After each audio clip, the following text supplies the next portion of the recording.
We done caught these motherfuckers in a lie, man. It's going down. Please believe we done caught their ass in a lie. Oh yeah. And this shit paperwork down. We're gonna go through the paperwork. We're gonna definitely go through this paperwork.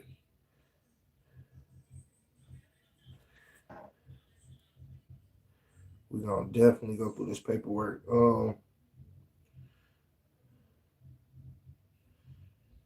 Y'all gotta know, y'all gotta understand that, man, the feds play a crazy game.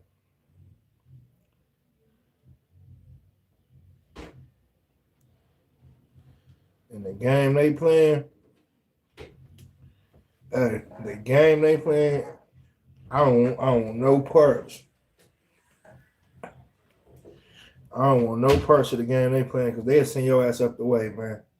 Y'all gotta know. So, with this case right now, man,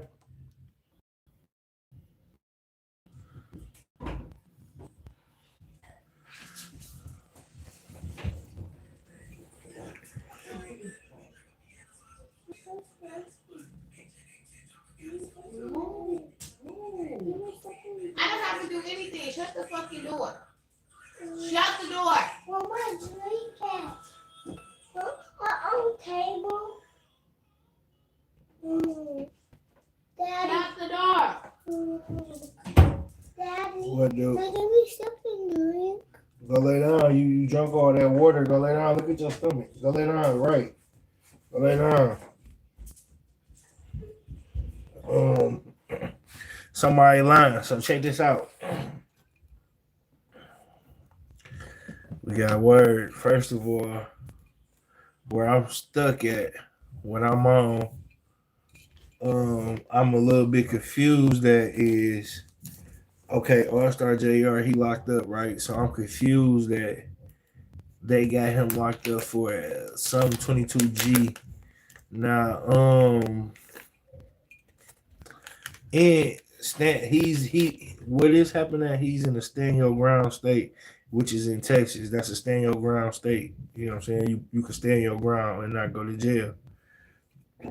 So where I'm stuck at and where I'm confused at is he's motherfucking getting locked up, but Ben 10 is not locked up. Ben 10 is actually still free, but they got him locked up and they charging him with a federal gun case. So with him being charged with a federal gun case, and he was the victim. If y'all in here, like, share, and subscribe. Like, share, and subscribe, y'all. If he being locked up and he was the victim, then we got a problem, y'all, because now they saying that we can't defend ourselves even if we in immediate danger just because we are felon. So basically, what they are saying is, okay, he shouldn't have possessed the handgun that he possessed. But where we sitting at with it, where we standing at with it is, we know why he got the handgun. We know how he got the handgun. We know he didn't bring the handgun. You know what I'm saying? Like we know, and shit, they know. The officers who reviewed the tape, they know, they can see that he didn't bring it with him. So, he obviously wasn't in violation for that. So it's like, damn, you ask yourself, like, what was the violation? Like, why is they charging him with the gun? Shit, what was the violation? So, and you ask yourself, like, damn, so if I'm a felon and my life in danger and I'm in the same situation, would I be able to fight, get up out of it? Would I be able to fight, get up out of the situation?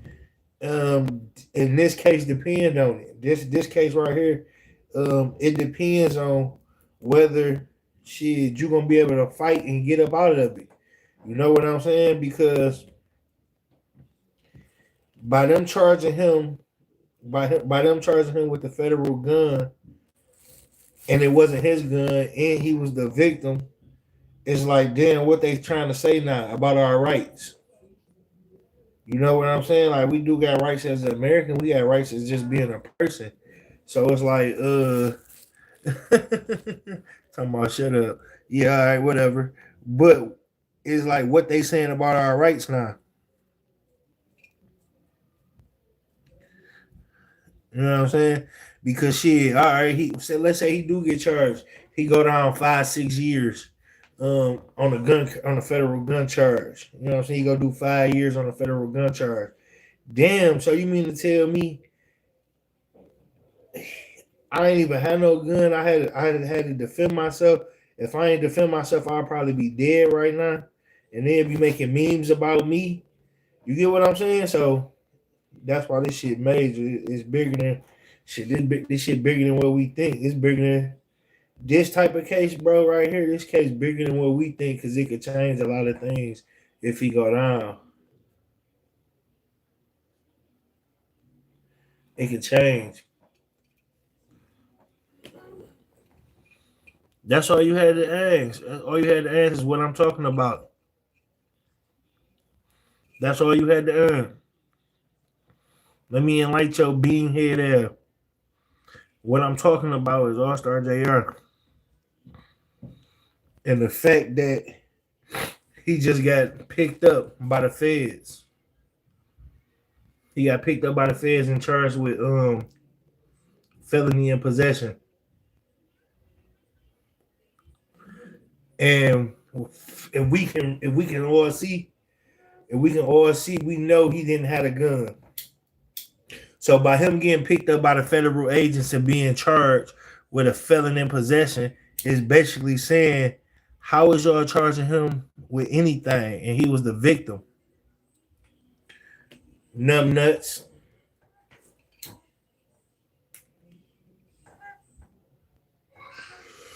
So right now, man, that's the biggest thing right now. That's the biggest update. And he said everybody was thinking, oh man, he was going to Vlad. He was in New York going to Vlad. He was not going to Vlad.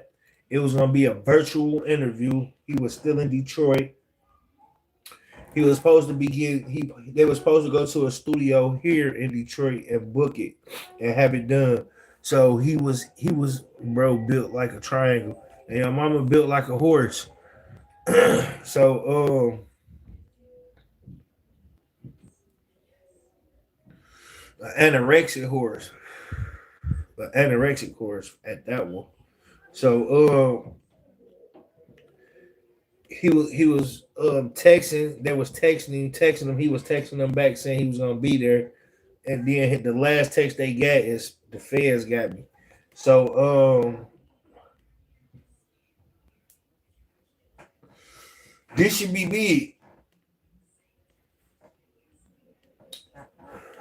This should be big. This is gonna be major. For sure, this is gonna be major. I don't never look sad. Your mama looks sad. And she's sad right now. You ain't never finished middle school. So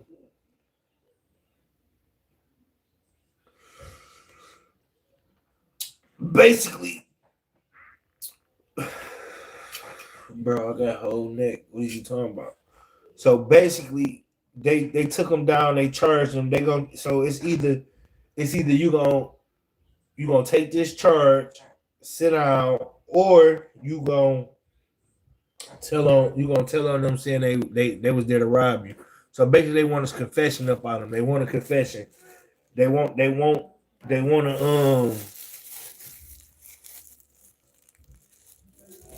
You ain't never saw a picture of me. But they want a confession up out of you.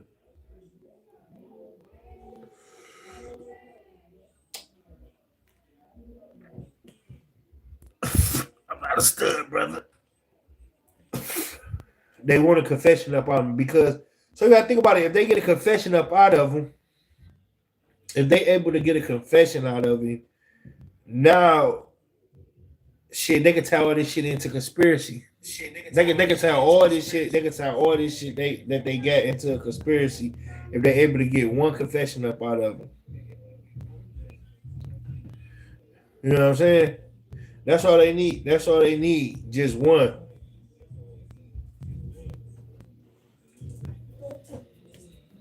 Daddy, I want something to drink. Get some of that.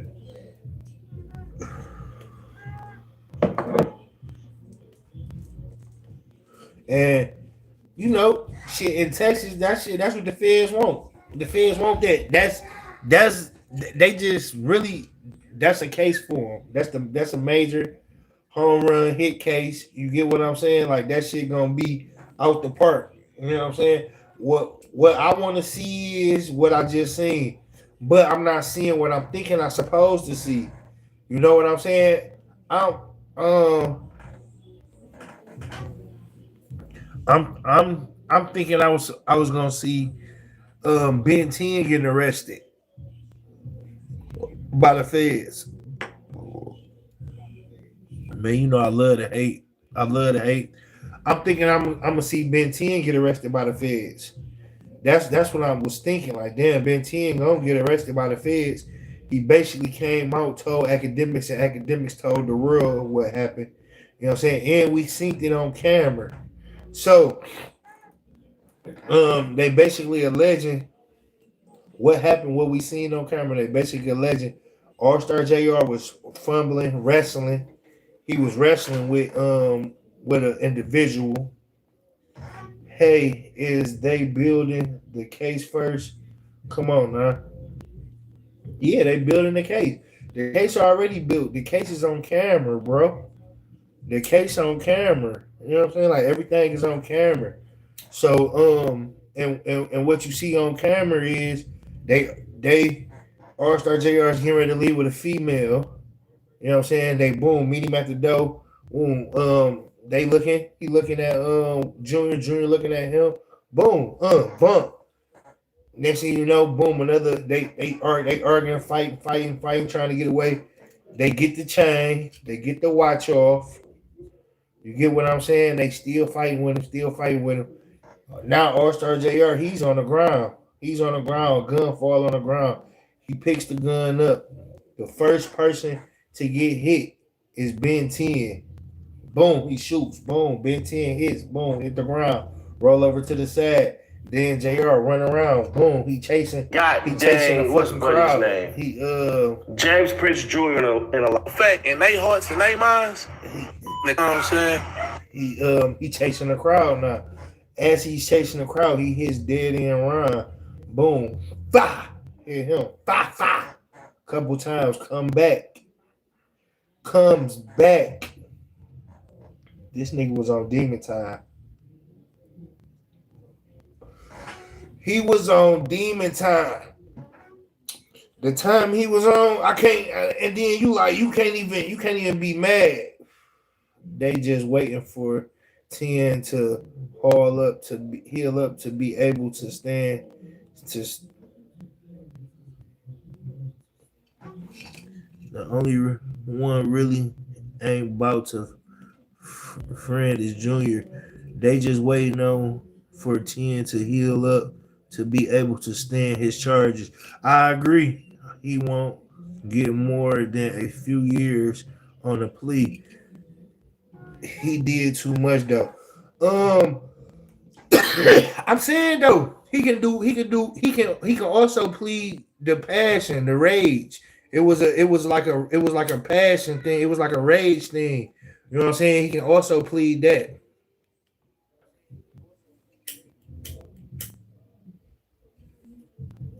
Like in the heat of the passion, it was a passion thing. Like he was in the heat of the moment. He can also plead that because shit, he blacked out. You get what I'm saying? These niggas just tried to take his life. He blacked out. You know what I'm saying? He can also plead that. So at the end of the day, it's like it's real interesting. I do think Troll Boulevard. I do think I'm with you on that. I do think they just waiting on Ben 10 to heal up so he can go and take his charges. But okay, he blacked out, but he won't do life is what I'm saying. A few years. He damn sure ain't doing life. He damn sure ain't doing life. If he do any time, he gonna do time for the gun. Facts, they did a whole robbery on camera. So I'm saying, like, if he do any time, he gonna do time for the gun. And that's just because they like, damn, they really just want to charge you. You get what I'm saying? Like, they ain't really got no reason to charge him. You feel me? But they just don't want to. He will do a few if the state picks it up, but he gonna do time in the feds. Yeah, he gonna do time in the feds. The feds want him. That's who picked it up. The state clean cut it. You know what I'm saying? Off the back, off the back, the back off the back. He stood over him and would have killed him if he had more bullets than what paperwork said. For sure. But that was he was in a rage, he was in a passion. You get what I'm saying? It just wasn't like just off the all that shit just happened. He mad. You get what I'm saying? Like that's what that was for. It wasn't nothing else. You know what I'm saying? Like it wasn't nothing else. That's what it was for. That's exactly what it was for. That's why the fact that he came back, stood over him, and then spit on him and pistol whipped him, that's what they try and take him down for. They taking him down for that. You know what I'm saying? That's why they even choosing to even say something about this shit to him. You know, they doing that on. Oh yeah, his music fire. I got a vlog with him. Go check out the vlog. I got a whole vlog with him. Real cool dude, laid back. You know what I'm saying? Real dude, turn up. You know what I'm saying? Beast in the booth. He's a beast in the booth. I got a whole vlog with him. But that's for that specific reason. That's why they getting him, because of what he did. He came back, stood over him, pistol whipped him, and spit on him. You know what I'm saying? So they like, oh hell no. He, like you said, bro, he did too much. And then the feds, that's how they looking at it. They looking at it like, shit, he did too much.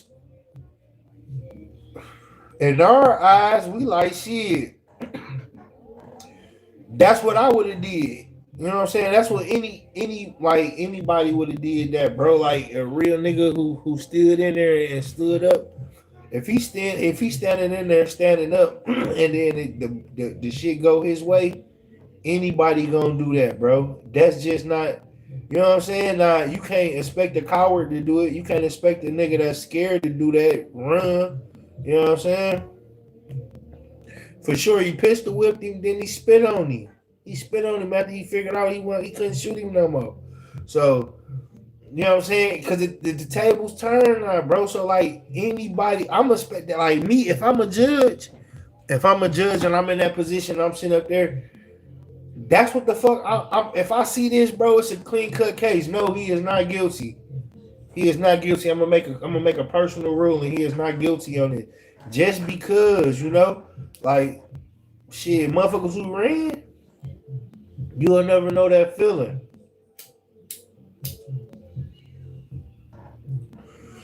Like motherfuckers who ran, motherfuckers will never know that feeling. Vindicate yourself that after somebody that stripped you, man. Stripped you of your pride, man. Stripped you of your manhood, bro. If you run, bro, you will never know how I feel to get that shit back, bro. Real talk, bro. So shit, he left that crime. He left it just like he was supposed to leave it. I ain't expect him. I expected the body out of that. I ain't gonna lie. I expected to be a body left. Which it was, he just made it. You know what I'm saying? But what would you do? Like me, I'm trying to do the same thing if I can. If I can, I'm gonna try to do the same thing, bro. The same way. And they saying the way he did it, he still stayed in the parameters. It's just the overly what he did. So I really want to the motherfucking Fed who filed it. Peep this out. So the motherfucking Fed who looked at the video and peeped the shit, the motherfucking Fed who filed the charges, he used to be a lawyer. So the Fed who filed the shit, he used to be a lawyer and shit and all that. So he looking at it, he said, "Damn, we got a case here." I don't know what the case is. They trying to say because of this, that, and the third, but it wasn't his gun. It wasn't his gun. He didn't bring it to the scene. He was a victim, and he was the one getting assaulted. So it's like I don't see what type of crime they say it's gonna be, but it's gonna be a good case. It's gonna be a good case. So right now, I really, like I said, I'm sitting back, kicking my feet up, got my heels up. I'm trying to see what's the breakthrough, what's gonna be the outcome of the case, because shit right now, bro, it ain't looking too good for the person who was victimized. And that's sad. That's the saddest part. Like that's the hardest part to take in. You know what I'm saying? Like, damn, bro. Like, that's the hardest part to take in, because it's like, damn, bro, I could be somewhere. I could be somewhere and somebody could try to victimize me and I get the one up on them and I still go to jail and possibly gotta face charges. in a state where it's a stand my ground state. That's crazy. The feds play a different game. Like the game they play is way different, bro.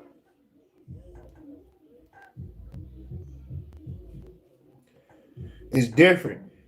Understand what I just said. Understand what I just said. Me, you, upstate,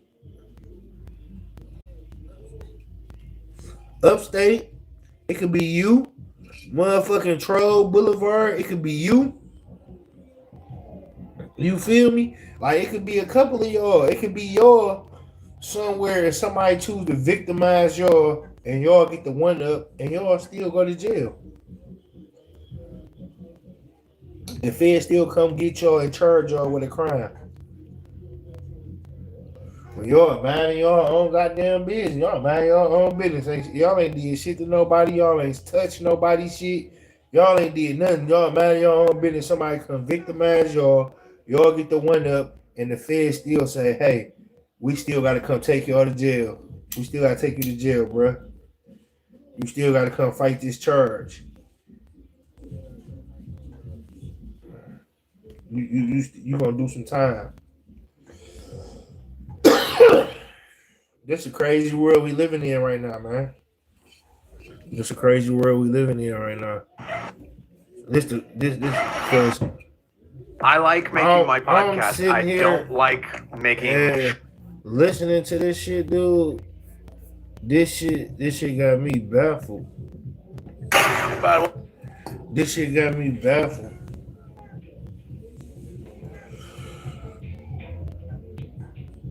Damn, they having fun. This ain't something we ever seen before.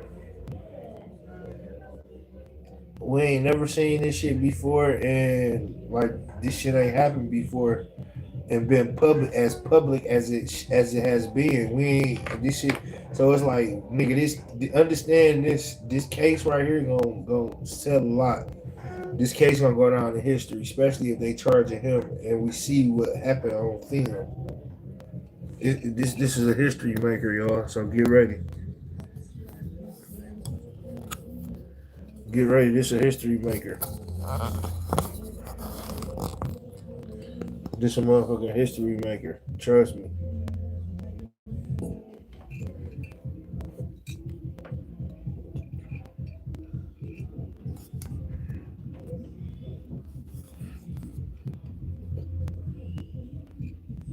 On my comments on this house, cause they see the feds when they got a lot of stuff. You know what I'm saying?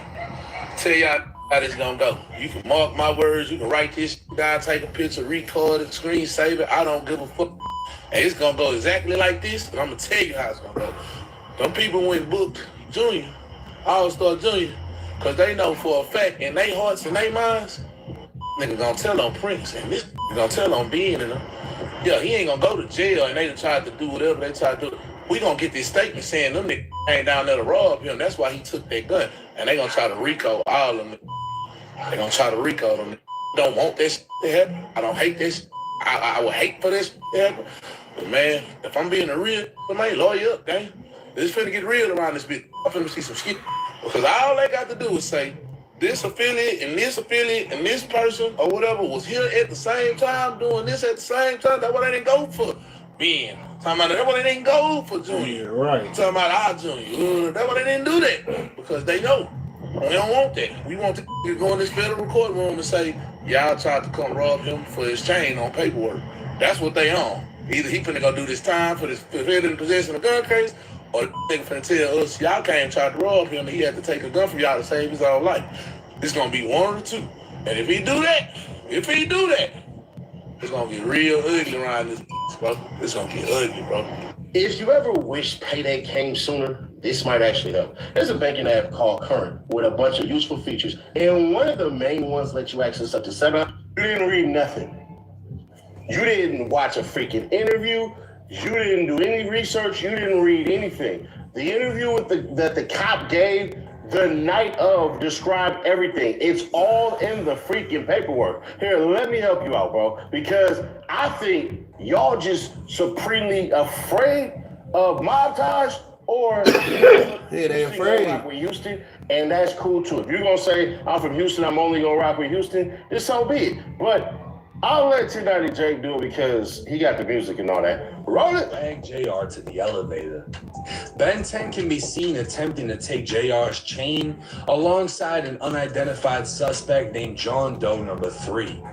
John Doe number 3 would actually snatch the chain, running out of the restaurant as Dead End Ron was able to remove JR's watch from his wrist. JR was apparently beating on Ben 10 when they began jumping him, and a gun falls to the ground. Well, JR fell next to the gun, took control of it, and Ben 10 was the first to be shot, immediately collapsing to the floor, initially on his side before rolling onto his back as everyone runs off on him. From the sounds of it, the first shot that hit Ben 10 paralyzed him. JR would follow the crowd, firing after them. He then went back to Ben 10, standing over him before shooting him again. He tried to keep firing, but the gun was out of ammo, so instead he pistol whipped him and spit on him. JR can be seen on video wiping off the gun before placing it behind a hostess stand and leaving the scene. Records would show Ben 10 has no sensation in his legs, meaning he's paralyzed from the waist down. Dead End Ron would also have to get a finger amputated, and the arteries in his legs were destroyed by bullets.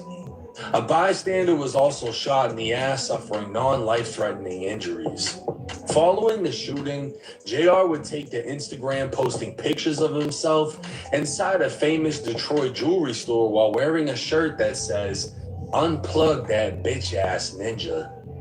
JR would caption the post stating, "Had to shoot to the D and get new ice, cause my man's Ben 10 took some of my stuff to the hospital with him." He'd even hashtag Junior closed the elevator on Ron, claiming J Prince Jr. left Ron for dead.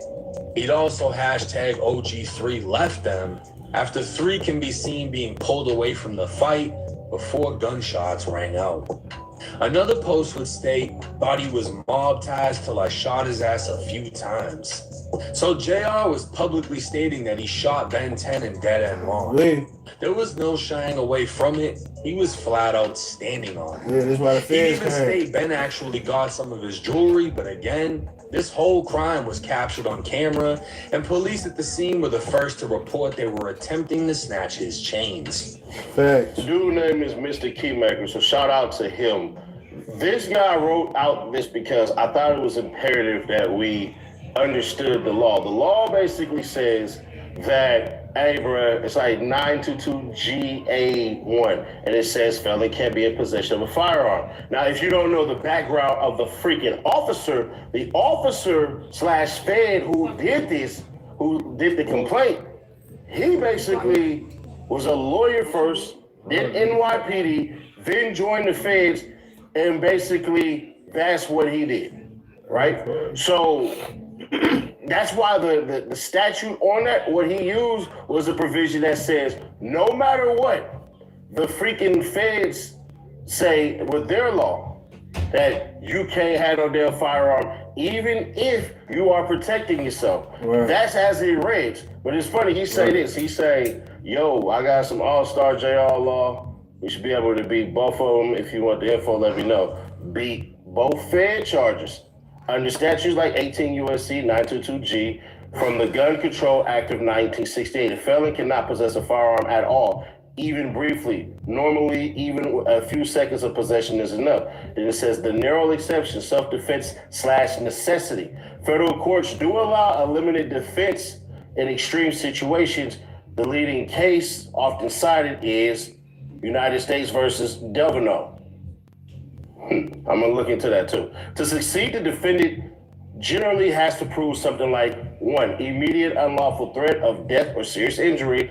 2, no reasonable legal alternative, ergo no chance to safely retrieve or call for help. That right there. Sure, that was it. Directly right there. That's gonna work. 3, direct connection between grabbing the gun and stopping that threat. That works itself out too. 4, possession lasted only as long as absolutely necessary. And he goes on to say that part is critical. If he was attacked by multiple armed people, which shit is going to look like that, a gun fell and he grabbed it on top. He grabbed it only to stop an imminent attack, and then immediately got rid of it, dropped off, handed it to the police, etc. Then yes, that can be a viable defense. Where people get tripped up, courts are strict. The defense usually fails if he keeps the gun after the threat ends. It can matter. He leaves the scene with it. Prosecutors argue he had another option: escape, lock himself in. The threat wasn't clearly immediate and unavoidable. Even in the sympathetic situations, juries don't always accept the defense. He either knew the law well or he got lucky because he followed the parameters to a T, even down to not leaving the firearm. Now, I'm going to say why I believe he left the firearm, because 1, it wasn't his. Right. Some of y'all going to say, nah, Nash, the feds just said it's his. The feds, bro, they watched the video. It ain't his. Read the report. It ain't his. What do you mean, Nash? We heard you read the report with your boring ass voice, bro. Cool. So if you read the report well, the report states he shot the gun all these times and they came back to finish off Ben 10, and they got mad because the slide stuck.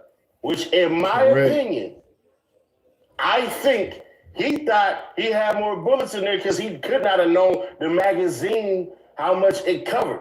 See, I know everything that I carry has at least 17 in it. Well, at least 15 in it. So all my guns gonna have no less than 15 shots. I know I'm like the equalizer. I'm gonna click 1, 2, 3, 4, 5, 6, 7, 8, 9, 10, 11, 12, 13, 14, 15. That's it. He didn't know. That's why he got pissed off and Right, facts. spit on him. But it's going to be more interesting because we caught academics in the lie, OG3 in the lie, Ben 10 in the lie. Said that. And god dang, what's Buddy's name? James Prince Jr. in a lie. And we'll drop that tomorrow because the algorithms are going to push it this late. But bruh, hell no. Cartel Bo, you dead ass wrong. And y'all foul for trying to put a snitch jacket on that man when all he did was defend himself. If y'all scared of my ties, just say that. Just say that. If it's just a Houston thing, just say that. I think y'all throw it up like this. I don't know how the hell y'all throw it up. That's cool, man. Like, hey, I'm from Houston. I'm not going against Houston. We all can accept that. Don't do no shit like Boosie where you like a goddamn photo with happy emojis and all this shit that somebody got arrested and then lie and say, you know, we'll come back on the Reloaded channel. But y'all, let me know your thoughts on this one. We are 15K away from the giveaway, so make sure you subscribe today and comment on every video. What is your thoughts on managing money and stress from the tight sometimes? It's different. This is the perfect pair for your iPhone. It replaces 3 different chargers. This is the Bridge Magnetic Power Bank. It snaps on with MagSafe, so no cables, no jet. In this case, state that the following is true to the best of my knowledge and belief. On or about the dates of April 8, 2026 in the county of Harris in the Southern District of Texas, the defendant violated count 1, 18 U.S.C. 922G1 and 18 U.S.C. 924A8. Count 1, felon in possession of a firearm in violation of 18 U.S.C. 922G1 and 924A8. This criminal complaint is based on these facts. See attached affidavit for probable cause. So we go over. Once again, it's showing y'all the same thing. So it says, affidavit in support of criminal complaint. I, Joseph Gregory, being first duly sworn, hereby depose the state as follows. Introduction and agent background. We don't really care about none of this shit, but we'll do it anyways. I'm Special Agent with the Federal Bureau of Investigation, FBI, and have been so employed since July 2018. I am an investigative or law enforcement officer of the United States within the meaning of 18 U.S.C. 2516. I hold Juris Doctorate from New York Law School, and prior to joining the FBI, I was an attorney for over 5 years. What? Oh, JR, you cook, bro. Oh, no. Stop. Nope.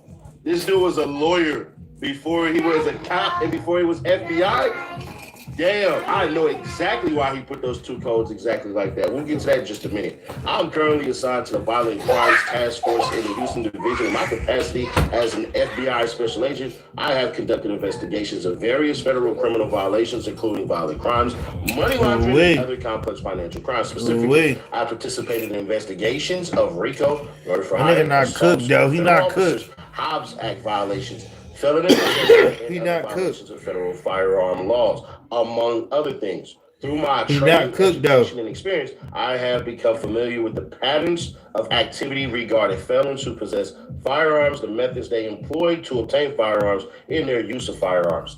And if y'all don't know what the Hobbs Act is, it's basically like if you take someone's stuff or scare them into giving it to you, and it affects a business or money moving around, like even a little, the federal government basically comes in. It's robbery and extortion and interstate commerce, like all wrapped into one burrito. You know what I'm saying? So training, education, and experience, I have become familiar with the patterns of activity regarding felons who possess firearms, the methods they employ to obtain firearms, and their use of firearms while committing other criminal activities. This affidavit is made in support of a criminal complaint charging Jeremy Christopher Ford, aka Allstar JR, with the violation of 18 U.S.C. 922G1 and 924A8. That is felon in possession of a firearm. I am familiar with the information contained in this affidavit based upon the investigation I have personally conducted and my conversations with other law enforcement officers involved in this investigation. Because this affidavit is being submitted for the limited purpose of securing a criminal complaint, I have not included each and every fact known to me concerning this. The Honda CR-V gives you more than the RAV4. More choices. The CR-V comes in both gas and hybrid. This just paperwork, y'all. 924A8. This just paperwork. This just paperwork. Affidavit based upon the investigation. You know they gotta have paperwork for shit. And my conversations with other law enforcement officers involved in this investigation. Because this affidavit is being submitted for the limited purposes of securing a criminal complaint, I have not included each and every fact known to me concerning this investigation. I have set forth only those facts that I believe are necessary to establish probable cause that a violation 18 U.S.C. 922G1 and 924A8 has been committed by Ford. If you ever wish payday came sooner, this might actually help. There's a banking app called Current with a bunch of useful features, and one of the main ones lets you access up to $750 of your paychecks early or probable cause. The FBI Houston Violent Crimes Task Force is investigating Ford for a violation of 18 U.S.C. 922G1 and 924A8 occurring on or about April 8, 2026 in Houston, Texas. The Houston's Violent Crime Task Force is investigating, okay, I already had it. The incident was captured on video by security cameras as detailed below. On April 8, 2026, at approximately 11:23 p.m., officers with the Houston Police Department, HPD, responded to a shooting in progress at a restaurant located on Kirby Drive in Houston, Texas. Upon arrival, officers observed an individual identified for the purposes of this affidavit as John Doe 1 on the ground inside the restaurant with a gunshot wound to his neck. Officers also observed a trail of blood leading from the main dining room to the elevator and a large pool of blood in the elevator. The blood trail continued to the parking garage where officers observed another individual identified for the purposes of this affidavit as John Doe 2. So Ben 10 is John Doe 1 and then Ron is John Doe 2.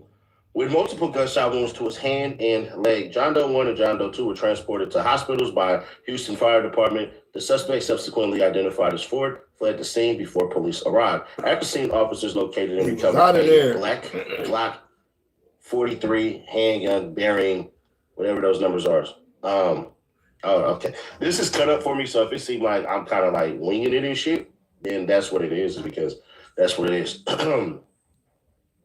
So at the scene, officers located and recovered a black Glock 43 handgun bearing serial number CFEW 222, one Glock 43 magazine, and a black firearm holster with blood on it, 10 fired 9mm shell cases with blood on them, 2 fired bullet projectiles with blood on them, and bullet fragments with blood on them. The evidence was tagged at the HPD property room. Officers retrieved videos of the incident via security camera footage provided by restaurant staff and provided copies to the FBI. Upon reviewing this footage, I observed Ford at a table in a restaurant with a female.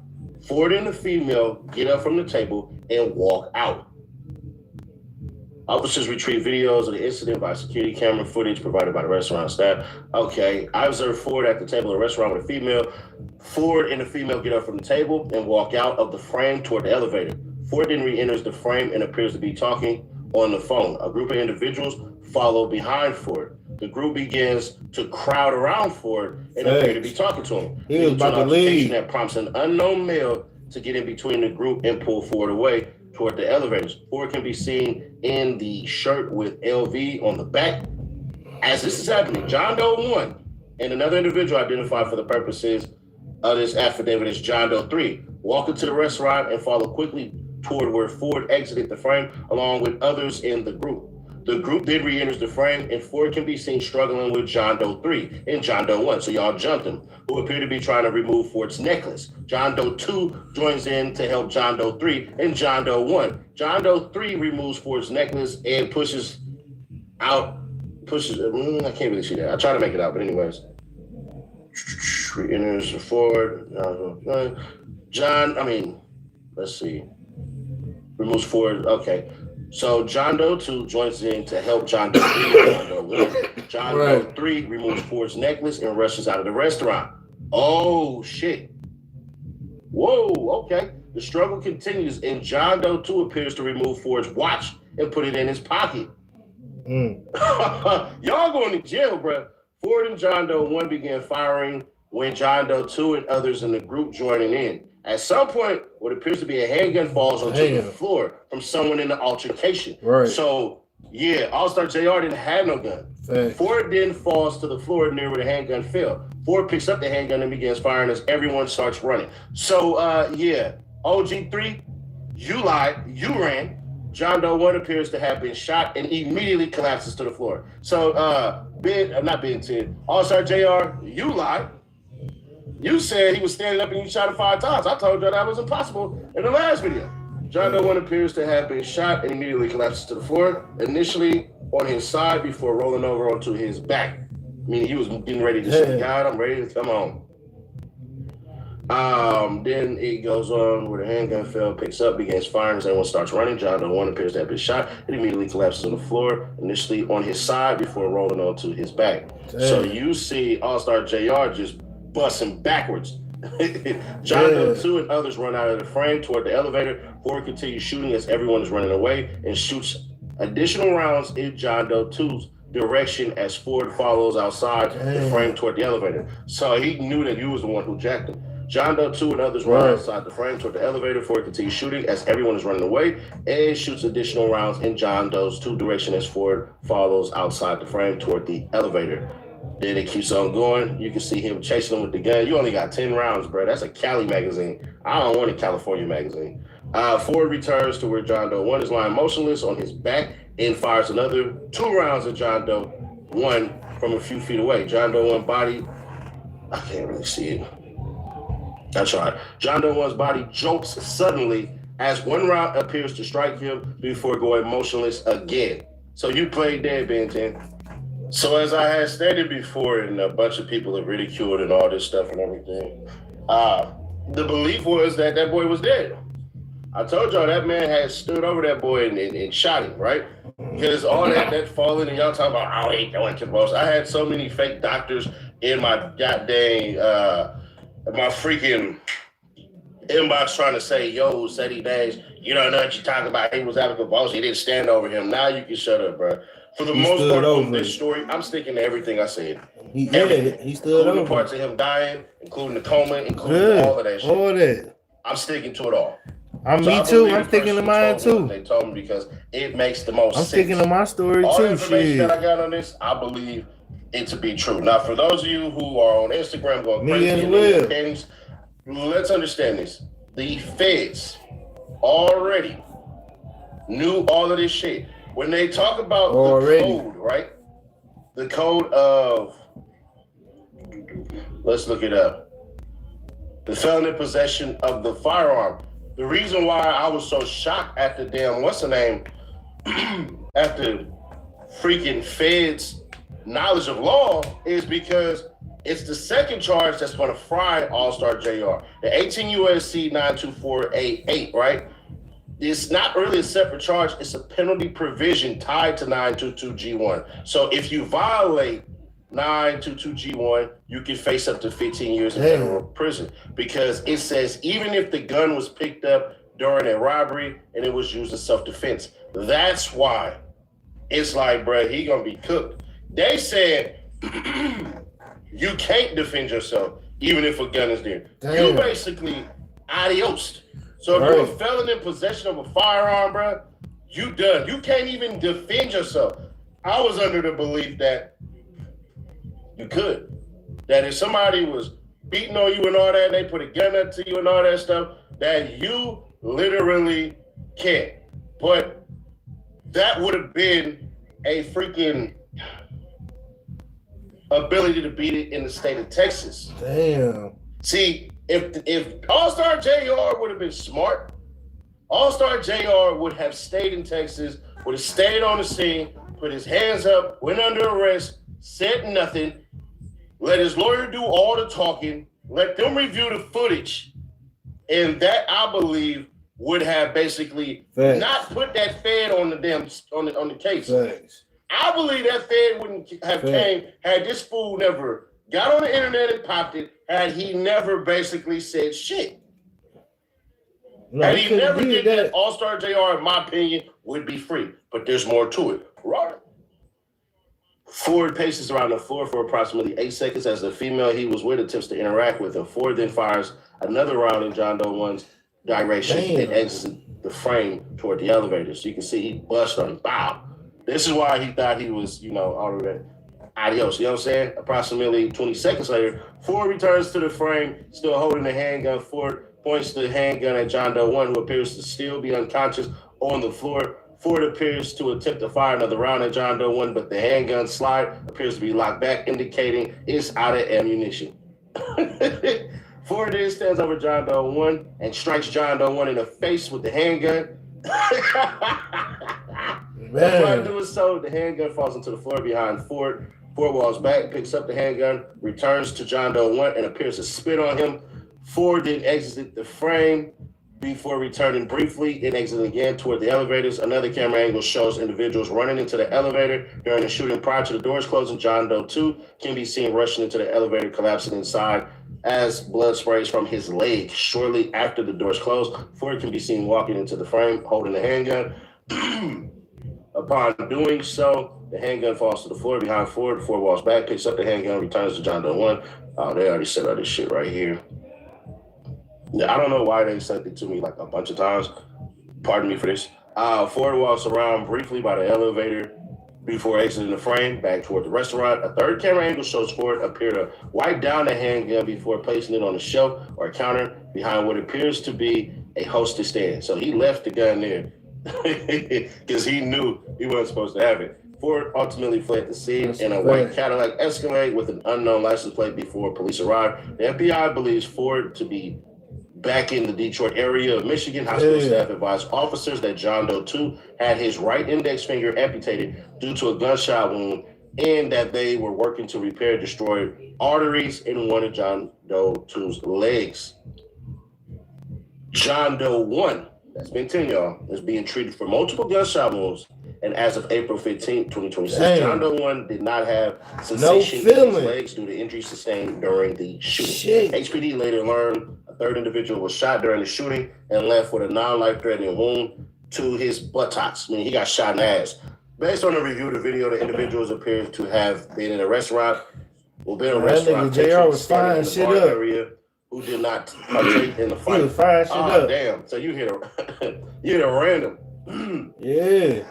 Following the shooting, Ford, who is known as the rapper Allstar JR, posted multiple videos on the social media page taunting John Doe 1 and others in the group he believes to have assaulted him. On or about April 15, 2026, Ford recorded and posted a music video representing the shooting at the restaurant with lyrics included, "Shoot all right there in the..." Come on, bro. "Shoot all right there in the restaurant. Now I'm 2-0. Ford also appears to reenact the shooting of John Doe 1 in the video. I reviewed Ford's criminal history and found multiple arrests and criminal charges, including a 2014 conviction for felony second-degree home invasion in Michigan, resulting in a sentence of 18 months imprisonment. Accordingly, Ford is prohibited from possessing a firearm in the United States. On April 16, 2026, Representative Vlad Incorporated executed an affidavit indicating that the Glock 43 9mm firearms are manufactured in Smyrna, Georgia, and Austria. The Glock 43 Ford possessed, therefore, necessarily traveled in interstate and foreign commerce before arriving in his possession, but they can't say that he actually owned it. Based on information delineated above, I believe that probable cause exists for the insurance of a criminal complaint charging Ford with felony possession of a firearm in violation of 18 U.S.C. 922G1 and 924A8. Respectfully submitted, Joseph Gregory, Special Agent for the Bureau of Investigation.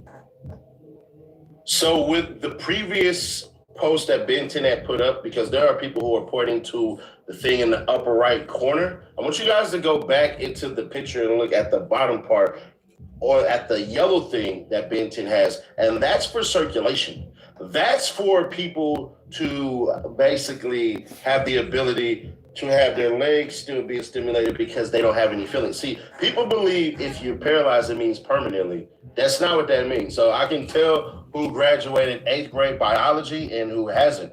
Nobody said he's permanently paralyzed. He can't feel his legs. That's paralyzed. I know y'all played Pokemon growing up. So there's that. Number 2, I'm standing on everything I said in the prior and the previous. So the coma part, yep. The died twice, yep. Standing on that until proven otherwise. Y'all got to prove it to me. I'm standing on everything I said. And his mom, 100%, was acting like her baby was going to die. If you go back, you look at the previous post. So there's that. So, argue with your mama, because I ain't arguing. Let's face it, most of us aren't going to say. You got to check. You got to, for sure, like, you got to read between the lines with this shit. Breaking down that paperwork, seeing that paperwork, man, they broke it down. They broke that shit down. It's to the T, bro. It's like, what more do you want them to say, man? You know what I'm saying? Like, they just told you everything. They showed you everything, and they got frame after frame showing you what he did. Now, the good thing, the bad thing, you know what I'm saying? Like Sadie Nash said, I would have stayed. I would have stayed at the scene and cleared myself. Lawyered up, stayed at the scene, cleared myself. I would have been cleared that same week. Now with the shit that comes into play now, it's like, damn, Ben 10, he can't feel his legs. I kind of knew he was, I ain't gonna say he was out of there, finito, But when I knew he wasn't out of there, I'm like, oh yeah, he's for sure paralyzed. He for sure paralyzed. You know what I'm saying? Because of how he was showing it and the way he was presenting it.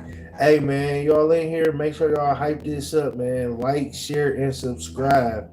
Make sure y'all like, share, and subscribe. And make sure y'all comment. Fuel was a what was it? What was it? Make sure y'all like, share, and subscribe. But yeah, I kind of knew he was paralyzed. He was paralyzed. I knew it. And with that shit, bro, it's like, damn, bro, you gotta make better decisions. Cause shit, yo, fucked up decisions.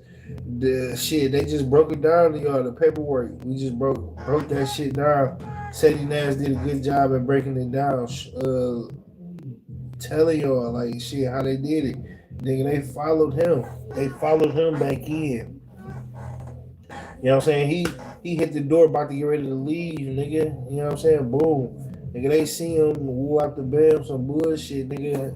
Nigga, they get into an argument, nigga, they follow him back in, nigga, he gets back in, nigga, then they rush him. So first person take the chain, then the next person take the watch. This is what they see. Like, the cops already see this. The cops see somebody, boom, take the chain, boom, somebody, the other individual take the watch, boom. Continue to get into a bigger ruckus with him, a bigger fight with him. So this is what the cops are saying. So man, it's like, at what point is they gonna step in and say, hey, all right, Ben 10, you been arrested. I want to see what he gonna be charged for. That's what I really want to see. I want to see what they gonna charge him with.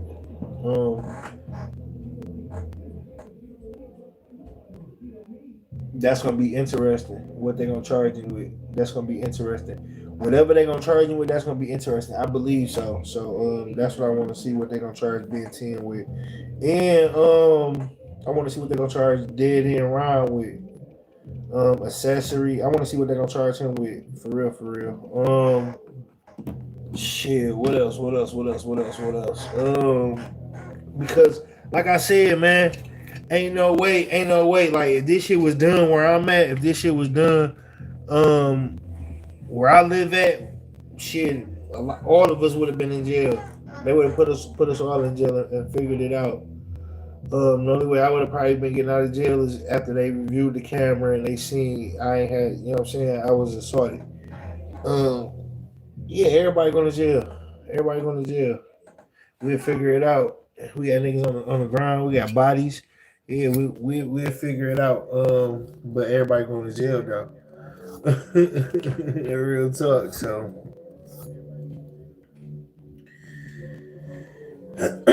that's the sad part. You know what I'm saying?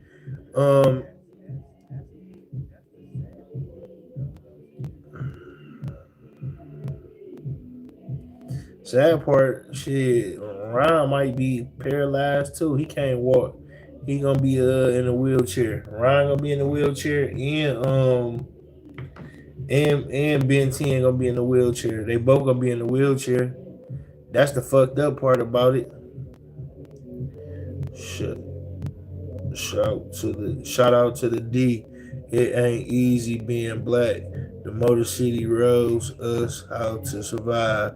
If it was on the other side, what would we say? 313 for life. Hey, you ain't lying. Shout out. You ain't lying. Cool, Millie. You ain't lying. Man. 313, man. Make sure you like, share, and subscribe. You already comment, Cool Mill. You know what I'm saying? Hey, for real though, like, survival. That's what kicked in, nigga. The survival kicked in. It wasn't nothing but survival. Shit, nigga. And it's kind of stupid because them niggas called fucking academics and told academics everything. They told academics everything, and academics came to the internet and told everybody exactly how this shit happened. And then, as we just see in the paperwork, as they just broke the paperwork down, we see exactly what happened in the paperwork. They got frame for frame in the paperwork. You know what I'm saying? They got still shots in the paperwork. So everything is recorded and it's 4K. They got that shit 4K. So they know who took what, and it ain't blurry, it ain't none of that shit. So I'm just waiting to see what the fuck they gonna do with Ben 10 and them. They still ain't been charged. And that shit like a fucking mystery to me. Cause I know if I did some shit like that, shit, man, come on, man. If I did some shit like that, man, I'd be in jail, man. Right I now, like making my podcast. I don't like making. They had my ass locked up. I did some shit like that.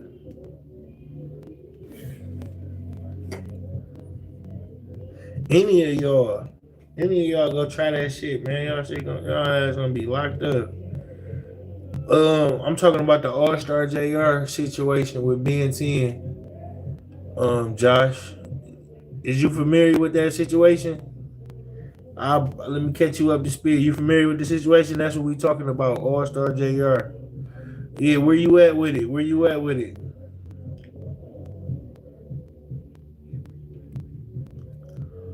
Where you at with it?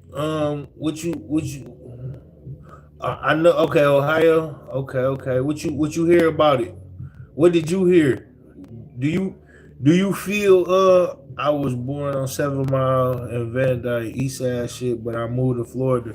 Okay, East Side. Okay, cool, Millie. Hey, Josh, do you feel he gonna beat it? Do you feel he can beat this? Or if he gonna serve some time, how many years do you think he'll have to serve? Can he beat it? And if he don't beat it, how many years will he serve? What you thinking?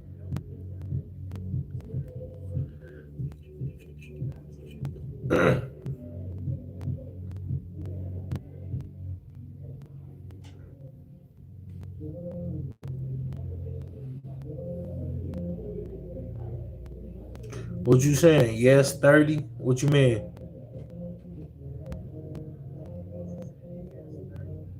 He gonna get 30 years? He ain't getting 30 years. He ain't getting nowhere near 30 years. Nowhere near 30 years.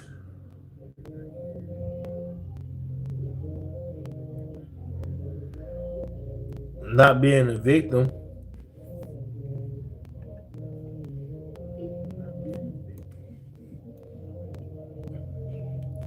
God is still gonna continue blessing JR and his family. We can't be mad at no one.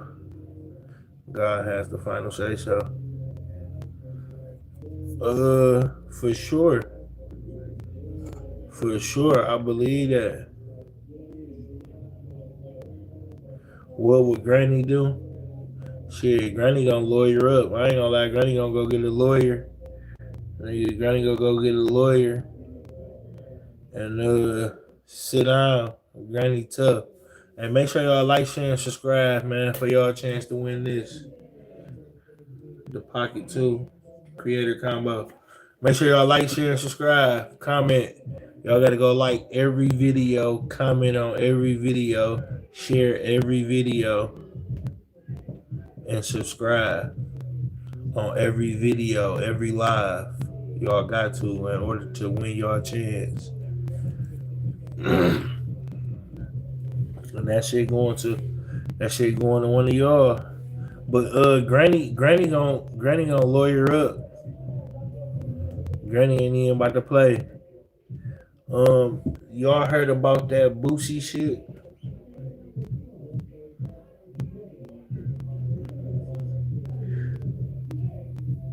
Yeah, I'm giving that away to the lucky subscriber who subscribe, like every video, share every video, comment on every video. Yeah, the nigga Boosie, you know, and I ain't gonna even lie, Boosie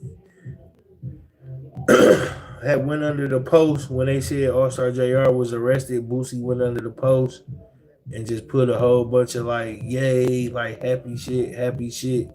You know what I'm saying? Under the post, like he was happy that it happened. that he got arrested and shit. And from what I see, and from what I'm looking at, I'm just really like shit, nigga. You ride with Baton Rouge. Hey, bro, all my Detroit. Hey, bro, all my. So he tried to come on. He tried to come on and apologize and shit. Like he ain't know. Like he ain't know what he did. He tried to apologize. Like, hey man, I ain't know who out the damn. But what I'm saying is shit. Come on, bro. You left multiple ones, and how to get to that to the Giphies, it's like a Giphy. So you just can't go press that. You gotta press comment, then you gotta go to the Giphy thing, press the Giphy thing, and then you gotta search for the type of reaction you was looking for in the Giphy. You know what I'm saying?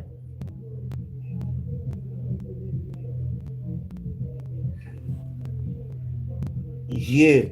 So you gotta go to the Giphy and you gotta type the type of reaction or the Giphy you like, and his reaction was yes, he agreed with it. Yes, he happy that he got caught. He happy that the feds arrested him. So he typed like 3 or 4. He put like 3 or 4 of these Giphies in there, and then he tried to come on the internet and say, "Oh man, I ain't know it was in my pocket, man. I was fishing and shit." We about to see what he said. We about to see exactly what Boosie said, but. And I'm gonna let y'all know how I feel. Bro, I was fishing, sitting on my phone. I'm not commenting on nobody else. And you know, man, bro, I don't know down there, bro. Like, I getting in no nigga, bro. Like, I must have sit on my phone, nigga. I'm not getting in smoke. You know, I'm on real nigga. I don't know. I when I saw that, hurry up and race it, bro. Nigga, I don't troll. Bro, I don't do that, bro. Like, that ain't me, man. I just had to make a video letting the city know, man. We ain't doing that. I let them know, man. You love the city, man. I know. I say, nigga, love the city. Never. Man, you know I know, OG. Facts. That's why I just told him. I say, man, you love the city, bro. That's bro, what somebody has hacked into my Instagram, bro. They keep putting the same post back up after I've been deleted this about the Detroit. Yeah, right. I thought about me fishing, sitting on my phone, did that, but that's not didn't hack into my bro. And I'm up against some hating motherfuckers, bro. Like, don't you think this crazy? Somebody will do something like that the day I drop my interview. That's right. Cool, Millie. I agree. Gotta wake up, bro. Like, yo, it's Big Ant, the spokesman, man. We back. Another edition of Urban Politicians TV, UPTV. Make sure you stay on your pivot at all times, man. Had to come tap in. This Boosie that found his way all over the timeline on a lot of the blogs, getting reposted and reshared once again. But this time around, it's because from his IG account, the IG account that he's using and talking on even now in these posts, they was commenting on Duval Promo Instagram page, and then other blogs picked it up where he was celebrating and putting up the Giphies underneath the Allstar JR arrest situation. So that already sent the conversation out there. Hold on, what's happening? Boosie celebrating somebody getting arrested and picked up by the feds, and that's why he came in responding, because it's starting to go around more and more. And he said, nah, that's not me. I don't know what happened. First he said his phone was in his back pocket. He got on the phone. Shout out East to West. Well, he's somebody up out of Detroit, been around for years and years, since I think maybe 2013 or 14 when I first heard of Snap. I can't remember for sure, but he been in the game a minute. He known all throughout Detroit and things like that. He got on the phone with him and hollered and said, hey bro, it's straight. It ain't no issues or problems with Detroit at all. But Boosie, right now, bro, you got a lot going on. I'm gonna keep it 100. You know, I don't feel personally that Boosie would try to do something like that. I don't see him going and mocking somebody getting locked up or going to the feds. He just had a federal case himself. Boosie do things, and he's got this stuff going on right now with Vlad that I don't agree with him on, trying to drag the black community into it. But I don't think that's in Boosie's character. He ain't never showed me the signs that he would be celebrating somebody getting arrested by the feds, especially if it's something he ain't got nothing to do with. And when he say, you know, and that's the thing though, because he says, and that's when it's like he get on and he says, hey man, I don't get in other people's business. I don't get in other people's stuff, man. I don't got nothing to do with nobody else smoke. But Boosie, the argument you're making right now on the internet is about you doing interviews. You're even talking about an interview where you're gonna be talking about other people's smoke and issues and business. So people gonna look at you like, what are you really saying right now, Boosie? Let's keep it all the way 100 on that side of the game. But I still personally don't feel that he would celebrate somebody getting locked up. I don't feel like Boosie is that type of person at all. I mean, I don't know him personally, but from what I've seen, he wouldn't do nothing like that. Yeah, he would. He's been down that road before. Almost had to go back down that road again. Man, he on Ben 10 side, dumbass.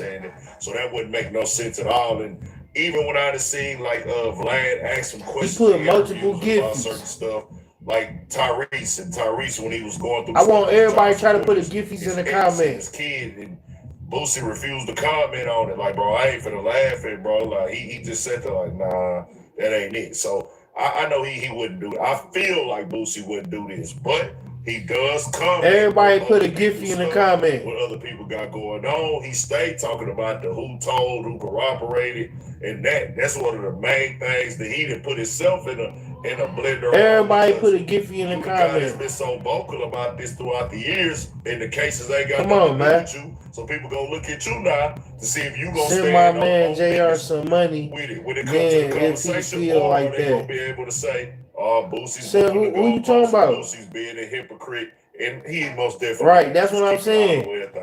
That's what I'm saying. Cool, baby.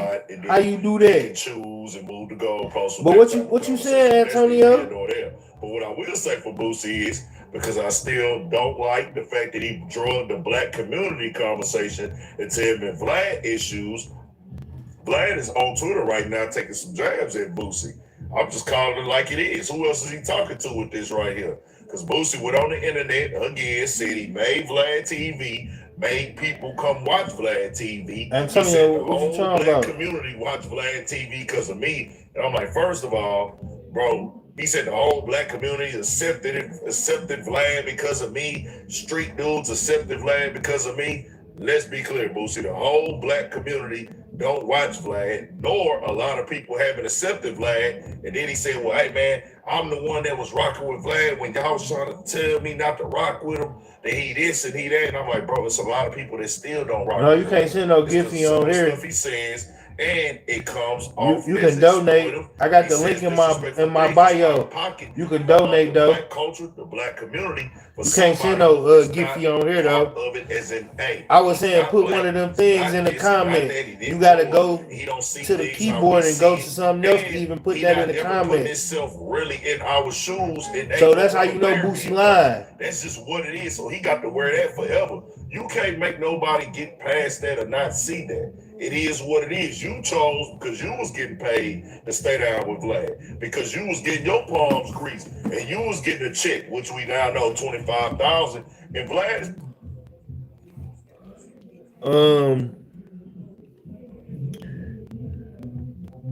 what I'm saying is, man, that shit just don't, like, in order to put what he put in the comments, bro.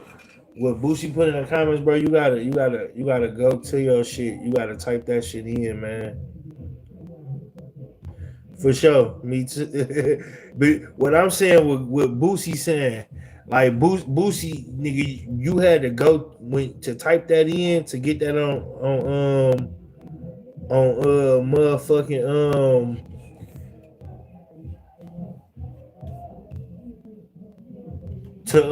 to get that shit, what you put under that post, you gotta type that. You gotta go and type that emotion in order to get that shit, what you got under that post. So I ain't feeling that. Like, oh, I ain't know. Yeah, right. You knew because you went to there and typed that shit in.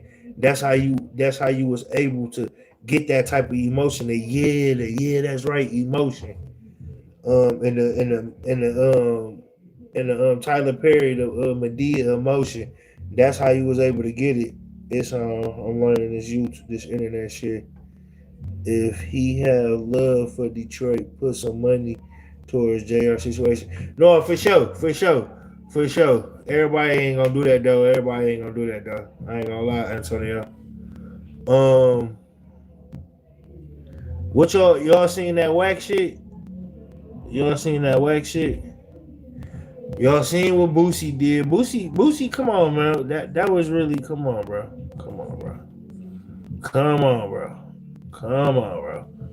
Boosie, it is no way you gonna. He called Snap Dog. You know what I'm saying? He called Snap Dog. It's like, come on, bro.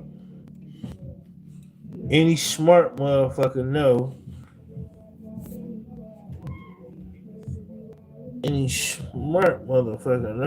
You look ashy. I look ashy.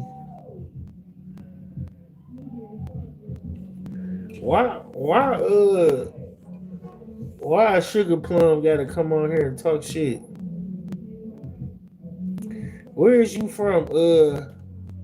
Hershey Kiss Vlad did Boosie bad for paying 6ix9ine more. How? I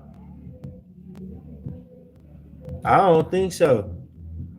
And I'm gonna tell you why I don't think so. 6ix9ine gonna do more views. 6ix9ine gonna get more interaction. 6ix9ine gonna get more clips than Boosie. Period. Like that's a better bet.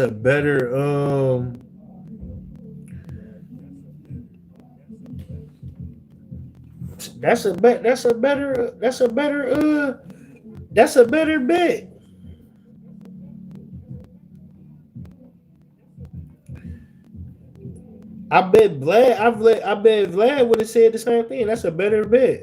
I don't think Junior JR have to worry about money. He just dropped a couple hits. Yeah, for sure he just did. He just dropped a couple hits.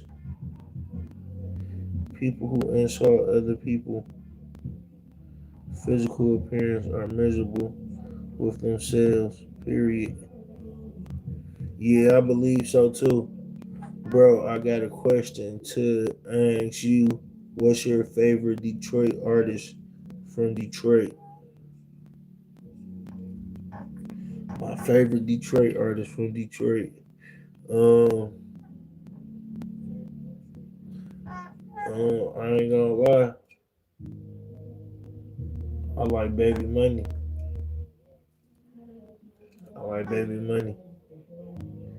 He might be my favorite, Baby Money, because he from my land, from over there where I'm at. I seen that nigga come up. I seen Baby Money come up. I ain't gonna lie. Money ain't everything, but if you from the city, you've been traumatized since the 70s and 80s. If you know, you know. You ain't lying, nigga. You ain't motherfucking lying, Cool Millie. Eminem, the only thing good to come out of Detroit. You a fool. 95, whatever. Where you from, dog? Big bro, have you ever snitched before in your life? On Bible. On history. Hold on. I'm about to get to you, Lost Boy. I'm about to get to you. But 95, where the fuck where you from? And Lost Boy, what the fuck, bro? Like, what is you saying, bro? What's 55th Street? Oh, you from Cali or something. You talking about, big bro, have you ever snitched before in your life? No, I haven't, bro. That's crazy. No, I haven't.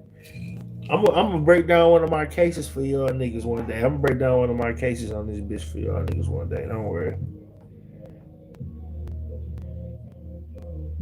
Yes, you have. When the fuck did I snitch? And how you know? I didn't never snitch. Like, what the fuck? Where's 55th Street at? You in Cali with it?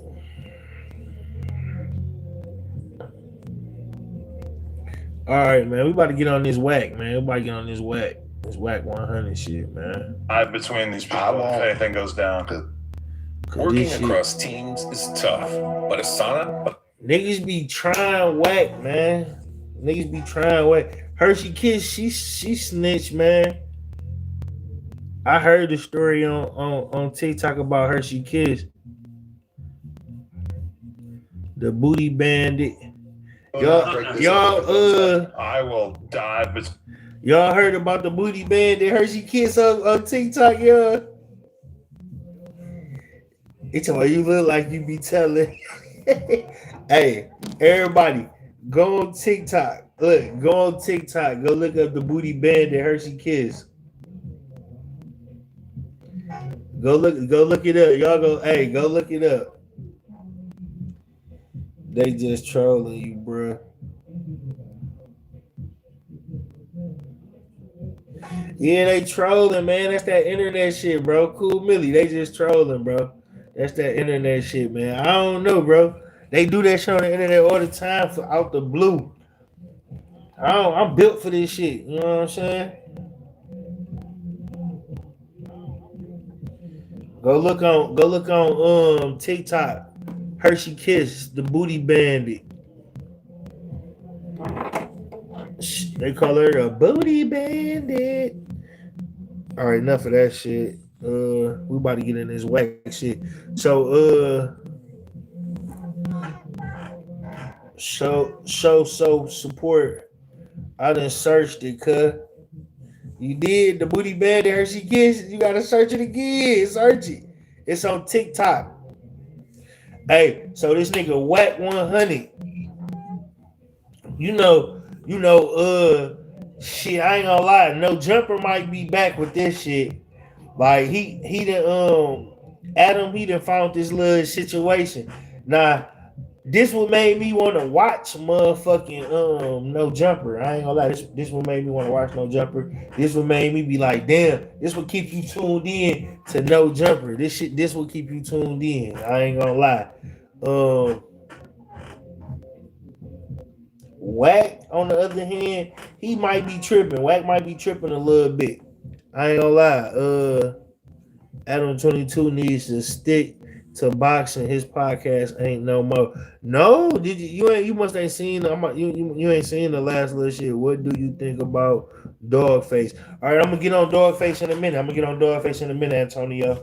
But this nigga Wack, bro, he was tripping a little bit. Wack was tripping a little bit, but I ain't see nothing wrong with dude coming on the podcast. You know what I'm saying? And Wack went up. Man. And for the looks of it, Wack look like big dog. Wack look like big OG. You know what I'm saying? Everybody else look like little homies on this podcast.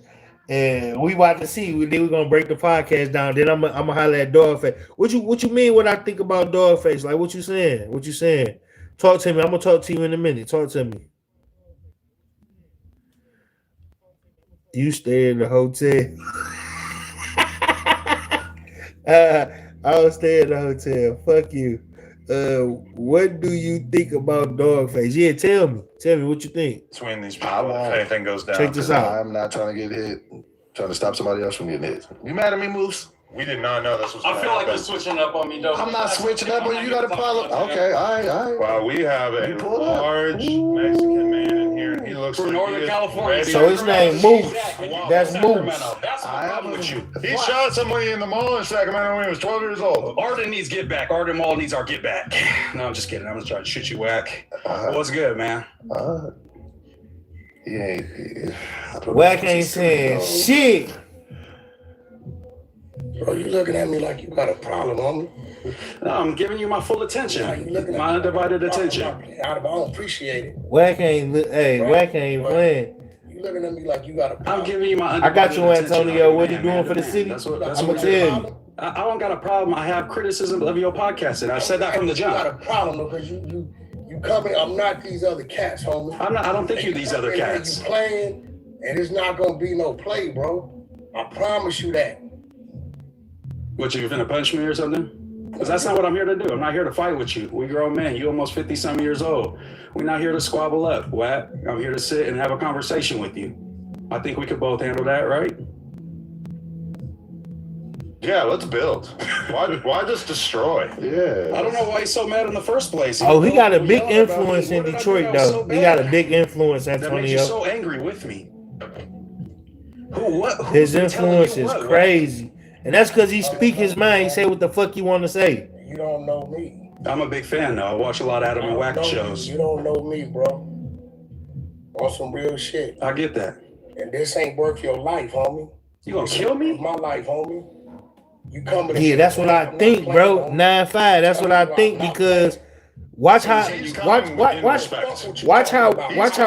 it. Watch how Wack nut up. I don't give this white boy don't run nothing with me, homie. I understand. You can get it too, cause this shit he pulling, it ain't real.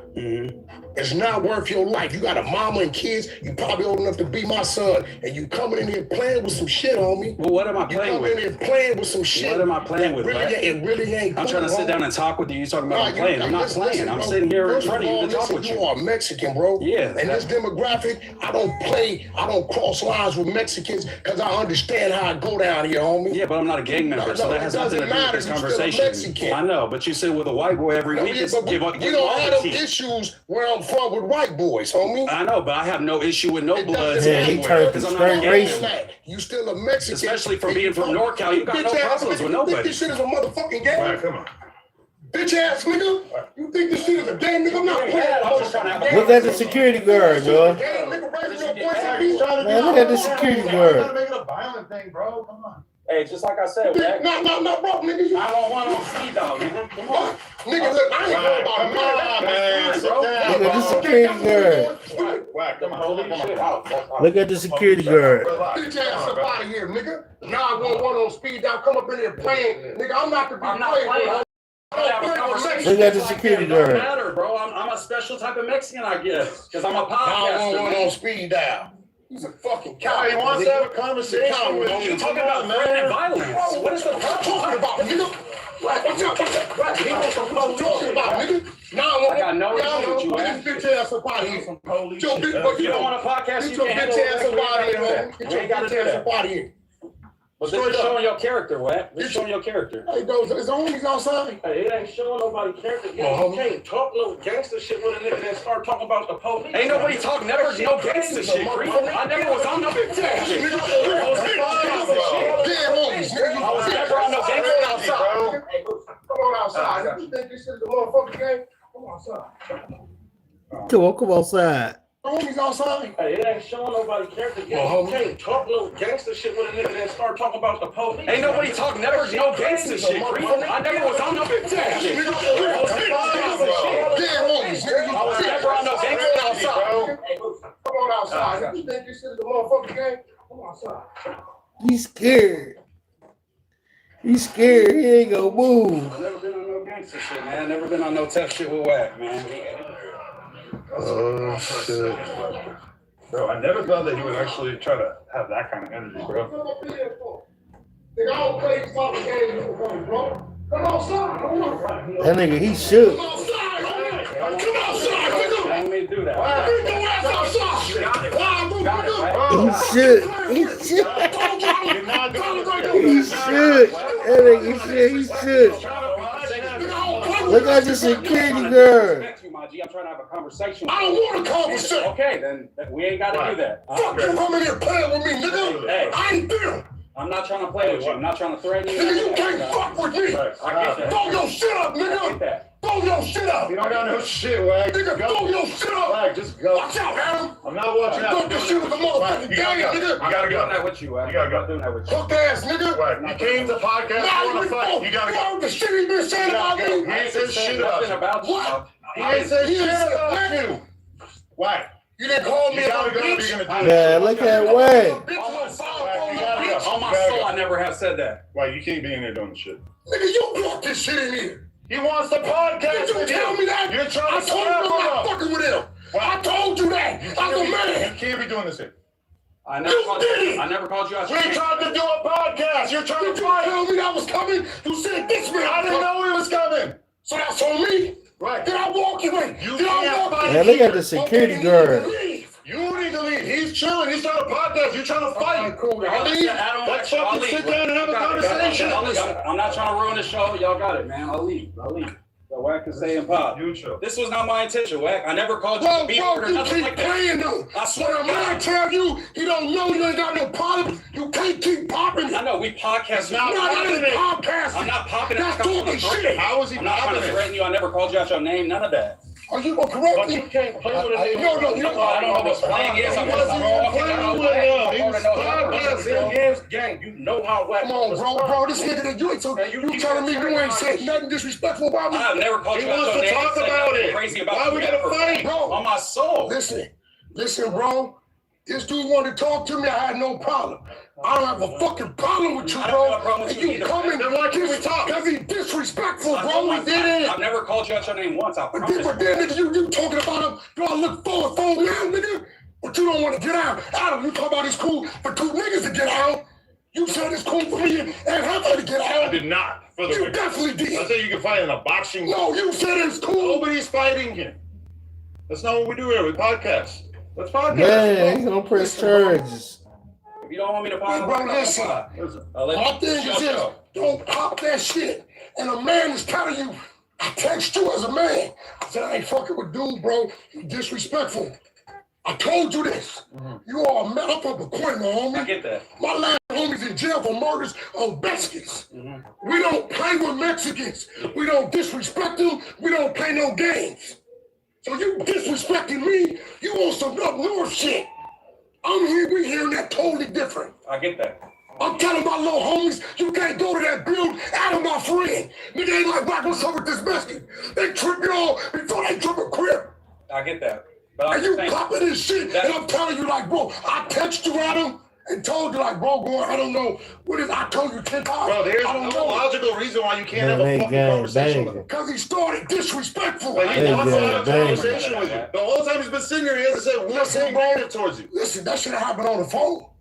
He tried. No, he didn't. He tried to get you guys on the phone. No, he ain't never. This man he called me 50 times. He called me 8 in the morning, 5 in the morning, 11 at night. I answer, do I not? Respectfully, I ain't got your number, Wack. That's why I was coming here to have the conversation with you, man. Now you coming there mad dogging, I'm not mad dogging. all that old I thought shit, you bro. was going to go on your soliloquy. On my soul, I'm not playing with you. They put Wack in the box. I'm not one of these down south. Did he jump up talking about? I'm gonna call the come on, bro. You can't. I mean, if you're talking about harming me over a podcast, Wack, what else is there to do? You said, what was your words? What that little 5'4" motherfucker, whatever. Yeah, I said you fat and short. That's all I said. That's that crazy, Wack? Okay, you said my mama's a bitch. Like, okay, so listen. We can test the waters. No, you're tougher than me, Wack. I'm understanding that. He's not trying to fight you. You're tougher than me. I got that, Wack. You can't be. Let a motherfucker say something you feel disrespectful about something you feel that's totally about. You ain't trying to hear that. You can't tell me as a man, bro, how the fuck you feel when I told you as a friend, a partner, a man, hey, bro, dude went too far. I'm not fucking with dude, did I not? I feel like you could have a conversation. What has he done that went too far? So you ain't saying nothing? What was it? I feel like I shot some jokes. I never called you out your name. I never said no B word, no nothing. I said way crazier shit about him than you said about me. I don't even know this nigga. That's why he tripped, because he don't know you. I don't know you, bro. Well, I'm in no jumper. I watch no jumper all the time. What the fuck that got to do with me? I see what you do and how you podcast. That's what I was criticizing, Wack. I'm in no jumper. I watch no jumper. Nothing that you say you is or none of that. He should. That's just pride, man. Hey, bro, he came in respect. He didn't say, you didn't have to come just lunged at him. He didn't say nothing disrespectful to you. Nigga, see what I want to do? If you don't want me on the pod, I'll leave. Well, you ain't even ready. The motherfucking angry bitch that come with this shit, little boy, you ain't ready. Everything ain't pie, homie. How is this justified?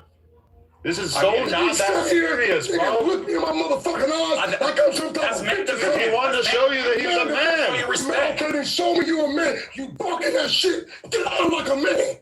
I'm not here to fight. You're not here to fight. They don't know me, nigga. I got you. I'm not here to fight you, though, Wack. That's not my intention here. I've never. Nigga, act like it. Kill that tough shit. I don't be up here playing tough shit, and you fucking know it. I don't do that shit. This is the definition of tough shit. No, this is the definition of a nigga want to see what it is. I get it. But I'll just let you know my intention was not to disrespect you or try to belittle you or act like you know or something. I'm not going to do that. And you real lucky I dismissed my team. You real lucky. God is working for you, boy. On some real shit. Don't never disrespect no man you don't know. That's constantly telling you, I don't know you, bro. What you put the eyes for? You got yeah, Adam's scared too. Adam's scared as hell for real. I get that. Adam low-key scared as hell. This shit ain't worth it, homie. Fucking with niggas' lives. Mine's and yours. Nigga, Adam scared of the bitch. I get that. You fucking with my life too, nigga. I got kids, a wife, businesses. And you come up here playing, nigga, put mine on the line. How's he playing with you? Bro, What did he put on the line? Let me interject a little bit. What, and I'm not trying to be Wack's defense lawyer or anything like that. All I'm saying is from what I'm seeing with my own two eyes. This man don't know that man. You came in the game, and I get it, because we pied. Yeah, they need to get down, man. Quit bumping them guns and get down. And he said from the rip, I'm not messing with that. So we still going on the premise that y'all don't know each other. Then when you did come in here, I don't know if it was like quit bumping them guns and get down. You staring at the nigga across the table. Once again, he don't know you. So where he come from, if you done already said some shit about the nigga, then you sit down across from him like, yeah. And so he sat there, because I watch everything. The nigga sat there quiet, try to just assess the situation. If you just would have just came like, hey man, I know I said some shit, I ain't mean it like that, this ain't that, he probably would have had a different reaction. And maybe that's my fault then. Because I thought we would have the understanding that I'm team no jumper, so I'm not going to be getting at people within no jumper in that way. Attacking a nigga on no jumper. No, I have criticisms of Doughboy, I have criticism of Adam, I have criticism of everybody. Attacks is attacks. Oh, you scared? I feel like I wasn't attacking you too. We started having our back and forth. Then I might have ain't thrown no some back jokes. and forth, bro. And I ain't had no back and forth with you. Or I guess I went too far with the joke. And then when niggas, when somebody right, said something, I don't take nothing serious. you about it on the pod, and they was just like, well, what if Wack see you? He was like, oh, what is that 5'4" midget gonna do to me? Yeah. So there's like you trying him, and then when you got here, the energy just should have been a little. Yeah, the energy there was a little. Because you sat across from the nigga. That nigga walked in like he was walking in WWF. No Mexican mad dog me without me. I wasn't trying to mad dog you. That wasn't a mad dog. I wasn't trying to do that. Shit up north, homie. I got you. I'm not no fucking civilian. You said you're looking at me, nigga. We got a whole book behind that kind of shit. And I don't think your mama and daddy appreciate you putting them in this situation. Because you would get hurt. I got you. I didn't know that it was going to be that big of a deal. I thought we was on some content shit and we was rocking out. That's how it was. And I'm not going to try somebody and play them out of what they are on No Jumper if they're part of No Jumper. But I have criticisms, and that's what I was voicing. And I think Moose is a very, very talented podcaster. He's a good dude, and I would appreciate if you would be willing. What did I tell you, Adam? Mend As this. a man, did I not fucking say, bro, dude, you said I was going to holler at him. You never told me you hollered at him. I hollered at him. Did you get back to me? I told him about how I feel like he should approach you when we do have a conversation. Okay, I probably should have advanced that further. I did everything I was supposed to do. This building 4 miles from my neighborhood, homie.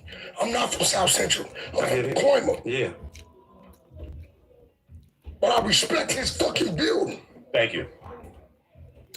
My homies get into it with Mexicans before Crips, homie. I get that. Mexicans. I get that. We don't give a fuck if you Sureño, whatever.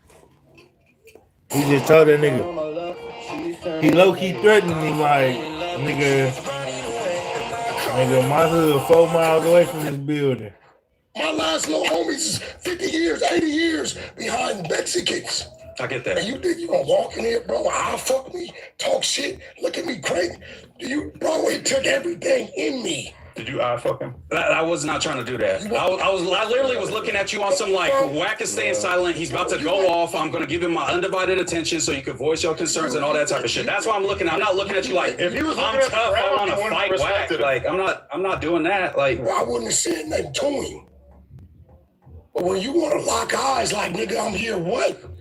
And then jump up and say you calling the police, I can't respect that, homie. He just said they were on speed dial. Not that yeah, it's different here where I'm at too. Just know this. Take this youngster. The police get there after it happens. For sure.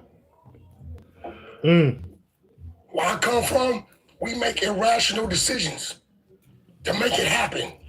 And I don't want that to happen to you, Wack. I don't want to cause any, problems in your life. I thought we was potting. It went too far. If you felt like I disrespected you, I apologize as a man.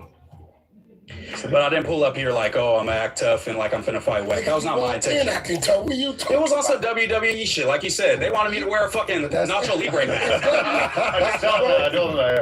WWE, both parties are participants. I get that, but I thought he hollered just like he hollered at me. I thought that was hollering. Shit. He called me this morning and asked, I said, bro, I'm good with you. I'm not fucking with that. Because I know me and I don't want to disrespect bro, homie.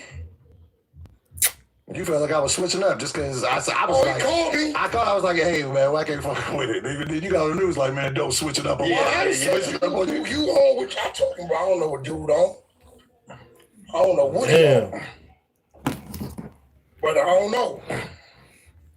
Wait, true. Well, thank you for not tearing up the office because I was not for the stuff that y'all niggas are too big. So thank you that it didn't go too far. Yeah. Praise God. We got to be able to communicate without. Yeah, I mean, he communicated. Motherfucker, I communicated. Did I not? With violence, yes. No, I communicated with you days ago and told you how I felt, why I felt that way. And told you to holler at dude. This shit gonna go somewhere it don't need to go. Right. You never said nothing back to me. And I feel like I look up, he popping in some more. After that.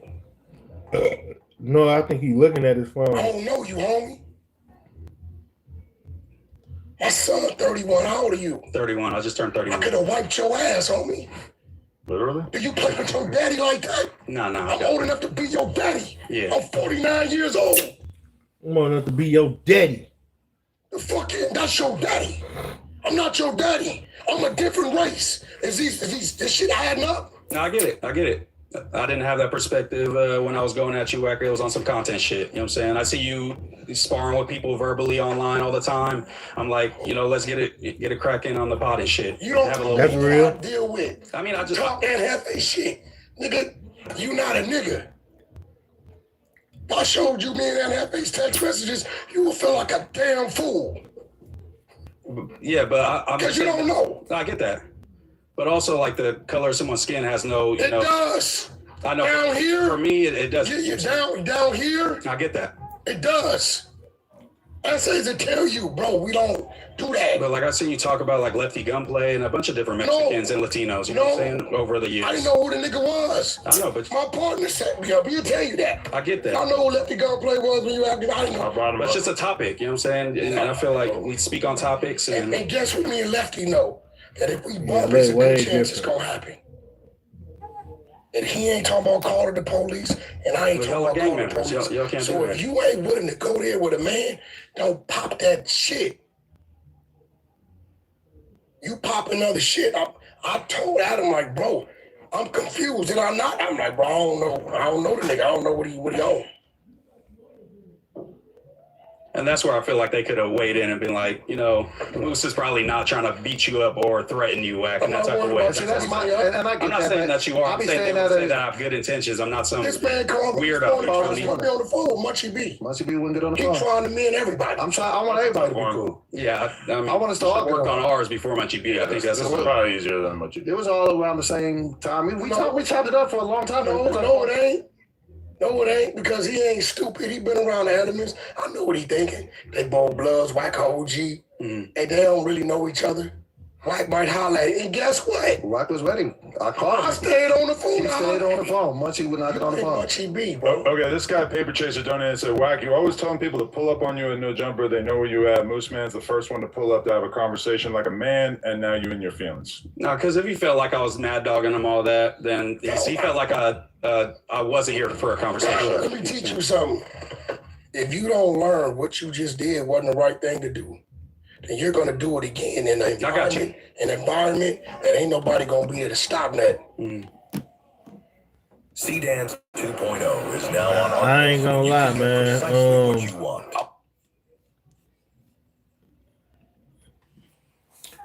I ain't gonna lie. Wack kind of went crazy. Wack went crazy, but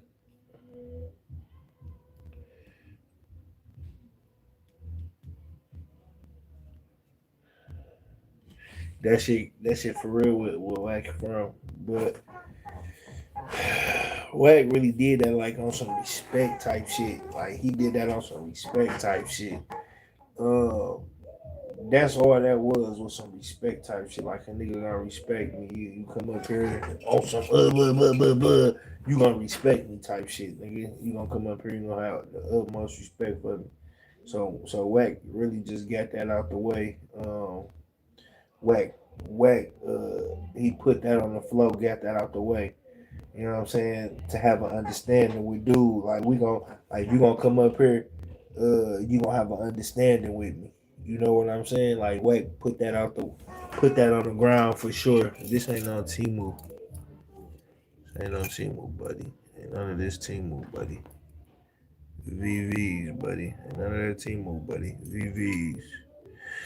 Ain't no Timu. But David Boyles, man, get out the comments, David. Then they just catch your namesake for some other stuff. I would have changed my name. David. You out here perping. Yeah, well, that's all Wack just did. He just inserted his dominance. That's all. Before dude had a chance to play with Wack showed him like I ain't playing with you. Ain't gonna be no playing. That's all Wack just basically did. Like nigga, I ain't playing with you, nigga. You better take that shit up the road, nigga. You come over here, you gotta have the utmost respect for me.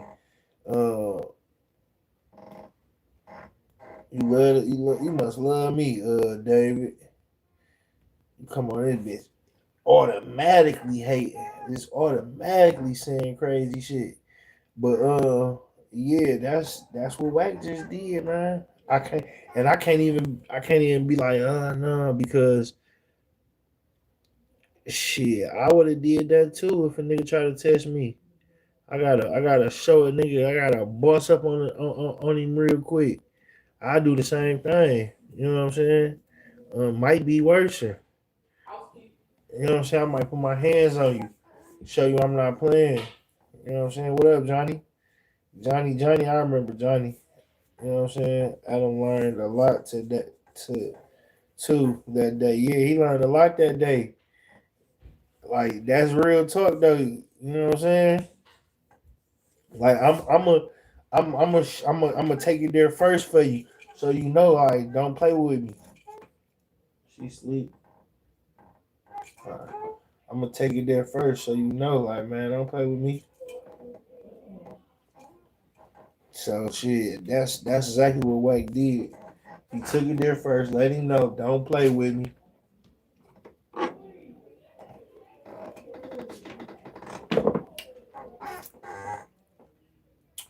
I bet when dude come back on there, he gonna have a whole different perspective. He gonna have a whole different situation.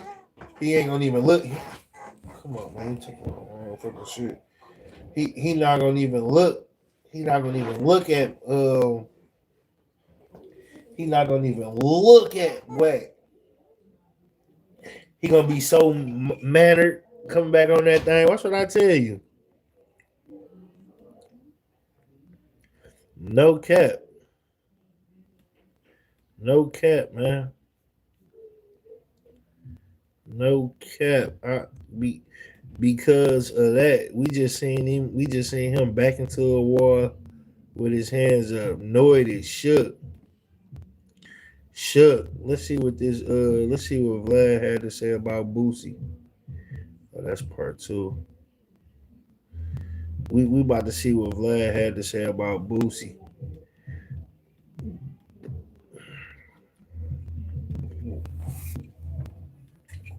Oh yeah, Antonio and about Dogface.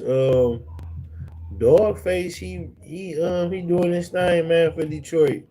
He putting us in a negative light, but sometimes he bigging up Detroit, but a lot of the times it's in a negative light though, I ain't gonna lie. Like trying to expose people or talk shit about people, that ain't cool. You know what I'm saying? That ain't cool at all. That's bullshit. You know what I'm saying? But it's like, but at the end of the day, it's still like, damn. He gonna do that anyway. Yeah, he a Detroit hater. He a Detroit hater. But it's like, one thing for sure about Dogface, he put us in a different stratosphere as far as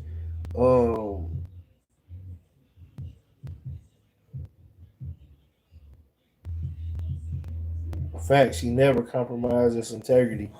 Facts, I agree. But Dogface, he put us in a new stratosphere as far as content. You know what I'm saying? He's like one of the big OGs that's tapped in on all the content platforms. And no shit. Like he like the Wack of our city. Like Dogface is like the Wack of our city. Like that's how he planted himself to be the Wack of our city. So that might be a little bit of him watching and seeing what's going on and seeing where he can place himself at. But he placing himself like the Wack of our city. So that's how I look at him and see what he doing. Like when people he want people to reach out to him when they come here, and when he go places he want people to reach out to him on, for like him being like a Detroit spokesman. That's how I look at him, like a Detroit spokesman for real. But we about to get into this Vlad.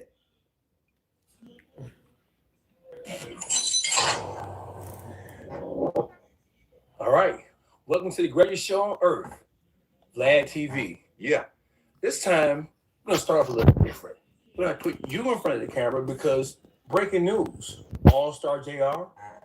He's in major headlines. He's been in the headlines for the last week and a half, 2 weeks. There's been rumors that he was picked up by the feds yesterday, if I'm correct. And all right now, the blogs are be smooth, my baby. That he was on the way. I appreciate the subscribe. I appreciate the sub. Well, he was on his way to do an interview with Vlad TV, but not in California, in Detroit.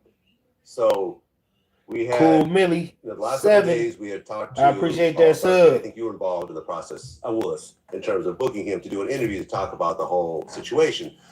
So we set a date, we set a time. It was going to be in Detroit. I wasn't going to be there. It was going to be remote, right? So in that case, I try to do interviews in person, but I don't always get to do it. So in that case, it was going to be a remote interview.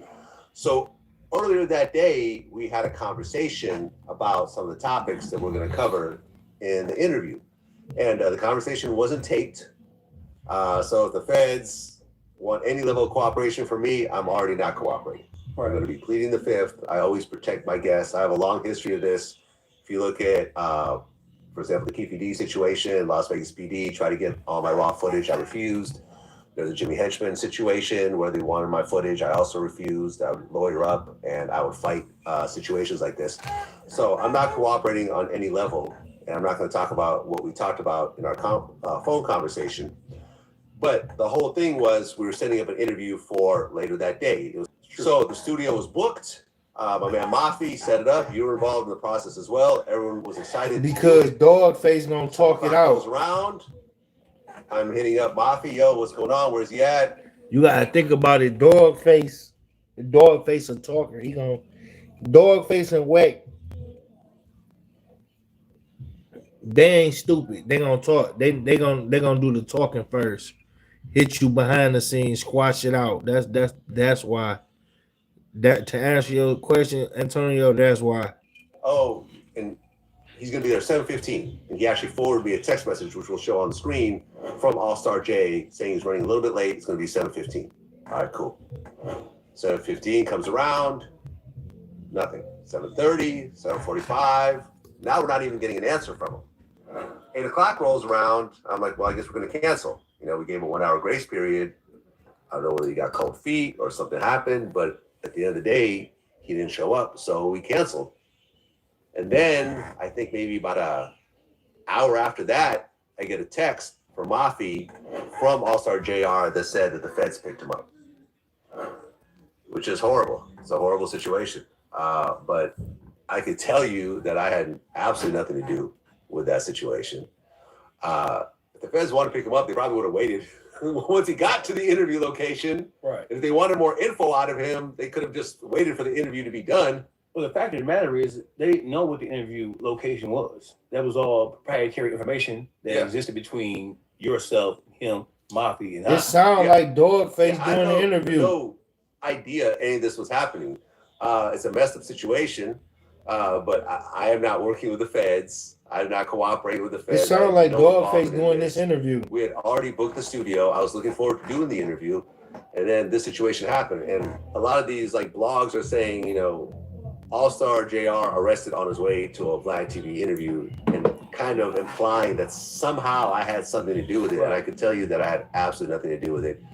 And some of the blogs are even saying that he was on his way to California. As if he was arrested on his way to the airport to come see you. No. He was already in Detroit. I think Dogface doing this interview. Studio that we had already booked. Right. And even the studio was hitting us like, yo, what's going on? We're like, we don't know. We have no idea. So let me ask you a question, man. Why do you think that people are constantly and consistently trying to label you as a cooperative in some way solely because you're interviewing people? Is, in my mind, it's not your fault. Your job as a content creator and as a journalist, right? Well, I'll use the word journalist because that is essentially what you are and what you have been for over 2 decades. Why do you think people blame you for, or because the people you interview may say something that may be incriminating about something that they were involved with or something that somebody else was involved with? Why do they constantly blame you versus putting the onus of responsibility on the people who you're interviewing? Well, I think that I was the first person in this space to start asking the hard questions that hip-hop media historically has always been scared to ask. So if you look at my interviews from 2008, I think I did an interview with Plies. He was like, yo, man, you the police? Like, you know, this was back in 2008. Well, I tell you, this is police shit. Man, brothers, don't you send nobody over here, man. Do some police interrogation shit, I'm telling you. Because the way I looked at it was, if you're gonna sit down with somebody, why ignore the elephant in the room? Right. If this person's whole persona is built on this gangster image, why not talk about that? If all their songs are about this, if all the stuff they're doing on social media is about this and everything else like that, why not ask about it? Now, I'm very careful about the way that I do ask about it. So people like to say I'm the feds and all my interviews end up getting men arrested and so forth. The only time I've ever heard of my interview being used in someone's case. Oh yeah, that'd be dope. Right? That's Dogface, tag that's not even confirmed. Right. Because that'd be dope. Tag him in here. KPD wrote a book about his involvement in the Tupac murder, and I did an interview based on his book. Based on the book. They missed the book part though. They missed the book part. They missed it in the book. The book was already on Amazon. There's links to the Amazon book in that first clip. So apart from that, people like to say that I'm involved in this person's arrest, that person's arrest. You could ask the actual people who I'm being accused of, and they'll say that Vlad had nothing to do with it. Right. Taxstone, Vlad had nothing to do with it. Casanova 2 times, Vlad had nothing to do with it. You could go on and on, on and on and on. All these. I'm looking for the Boosie one.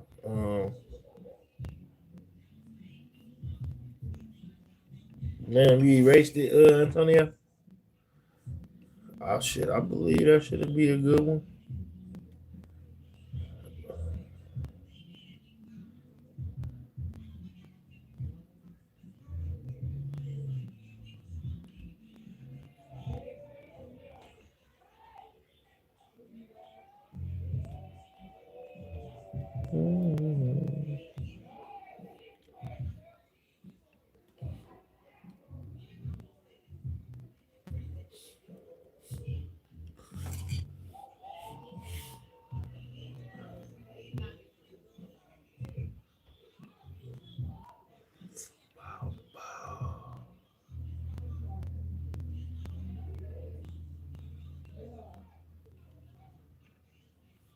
When the workload demands strength and durability, Silverado has your back.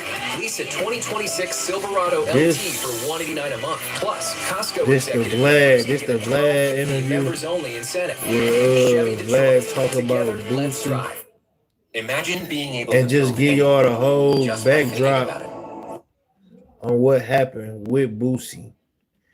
Because the narrative was took and the narrative was wrong.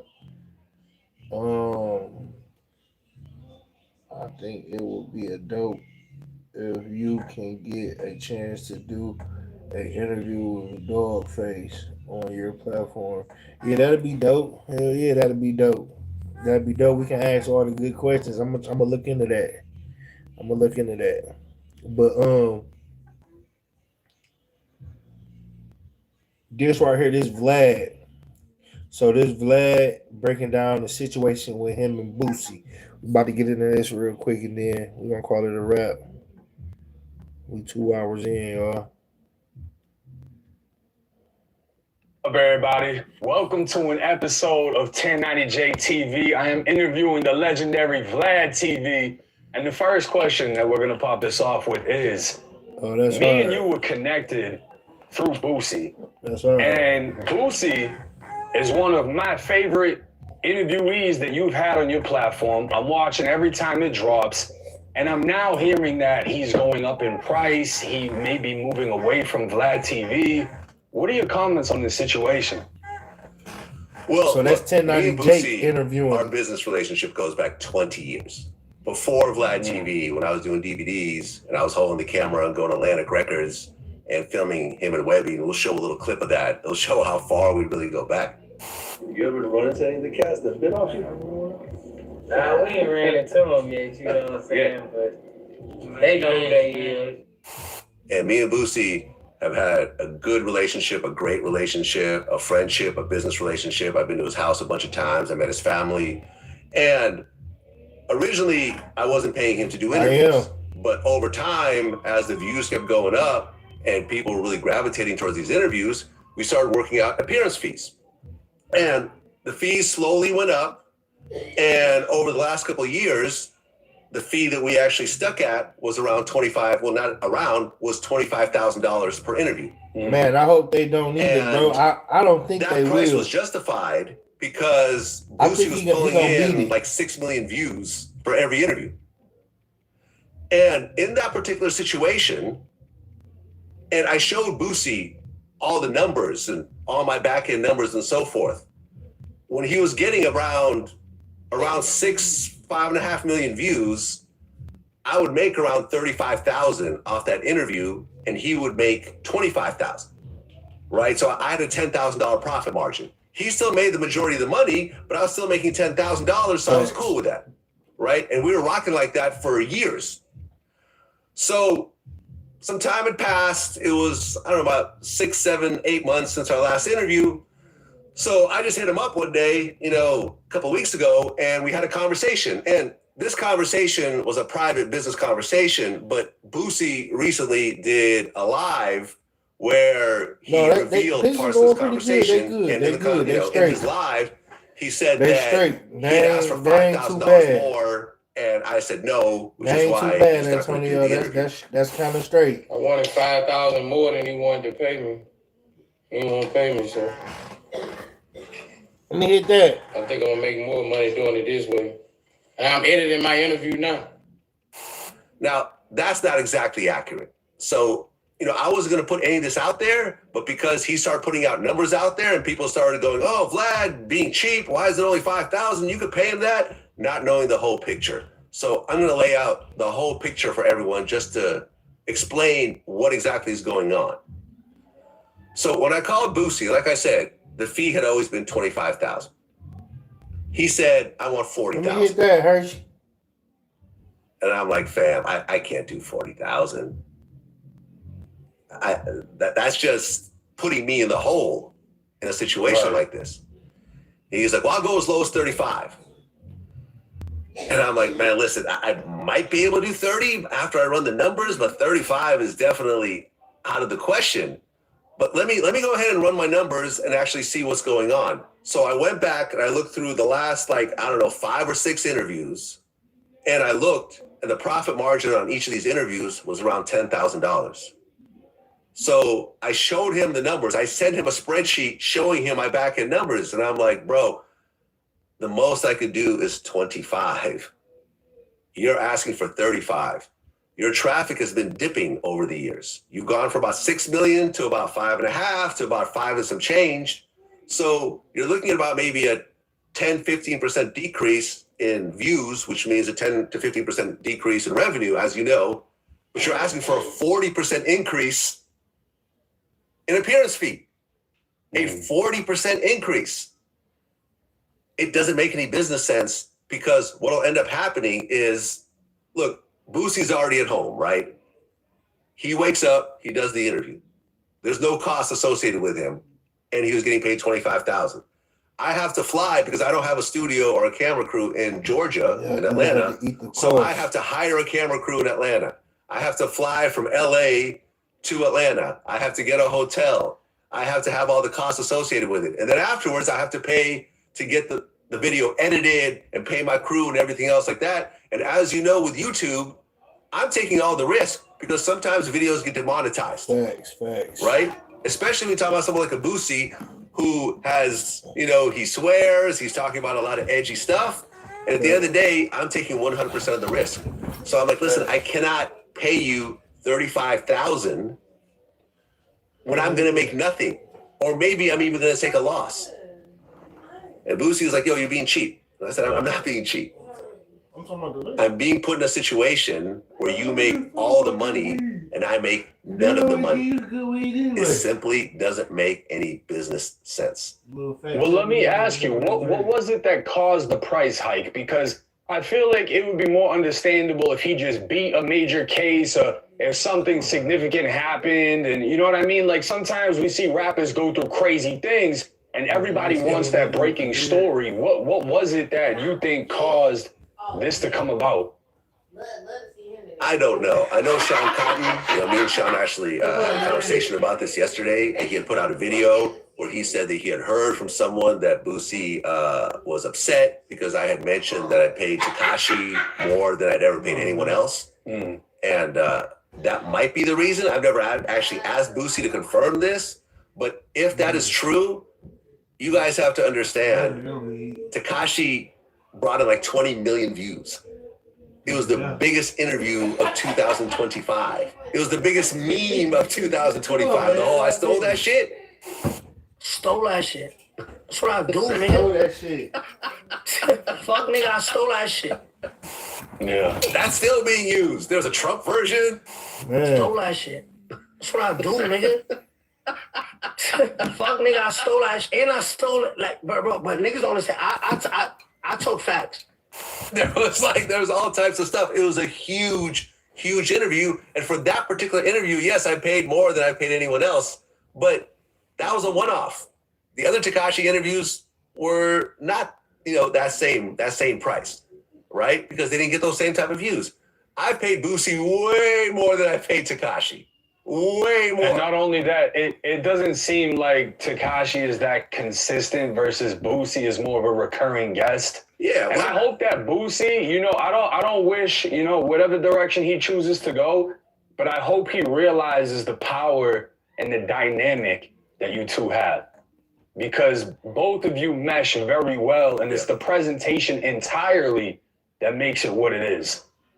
Yeah, I mean, that's true. I think me and Boosie play off each other very well. So Boosie went on live. Like I said, I wasn't going to say any of this.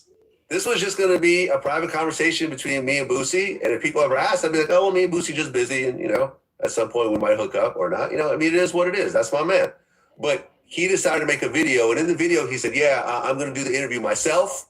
And I'm going to have my kids interview me. And I think I'll make more money this way.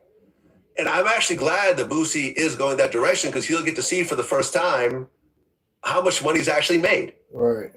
And, Boosie has his own channel. Goes into it. Yeah, he'll actually get a crash course on the other side of the business because Boosie's never been a YouTube guy. He's been, a music guy. He's been, getting shows That's where most of his money comes from. Right. So he'll get to see what I've gone through on my end. Because right now, Boosie's now had to pay for his own cameraman. He's got to pay for his own editing. Right. Like, he's having costs right now, which he never had before, doing interviews with me. And he'll get to see exactly how much revenue he'll get. For him to make more than 25,000, he's going to have to bring in 5-6 million views.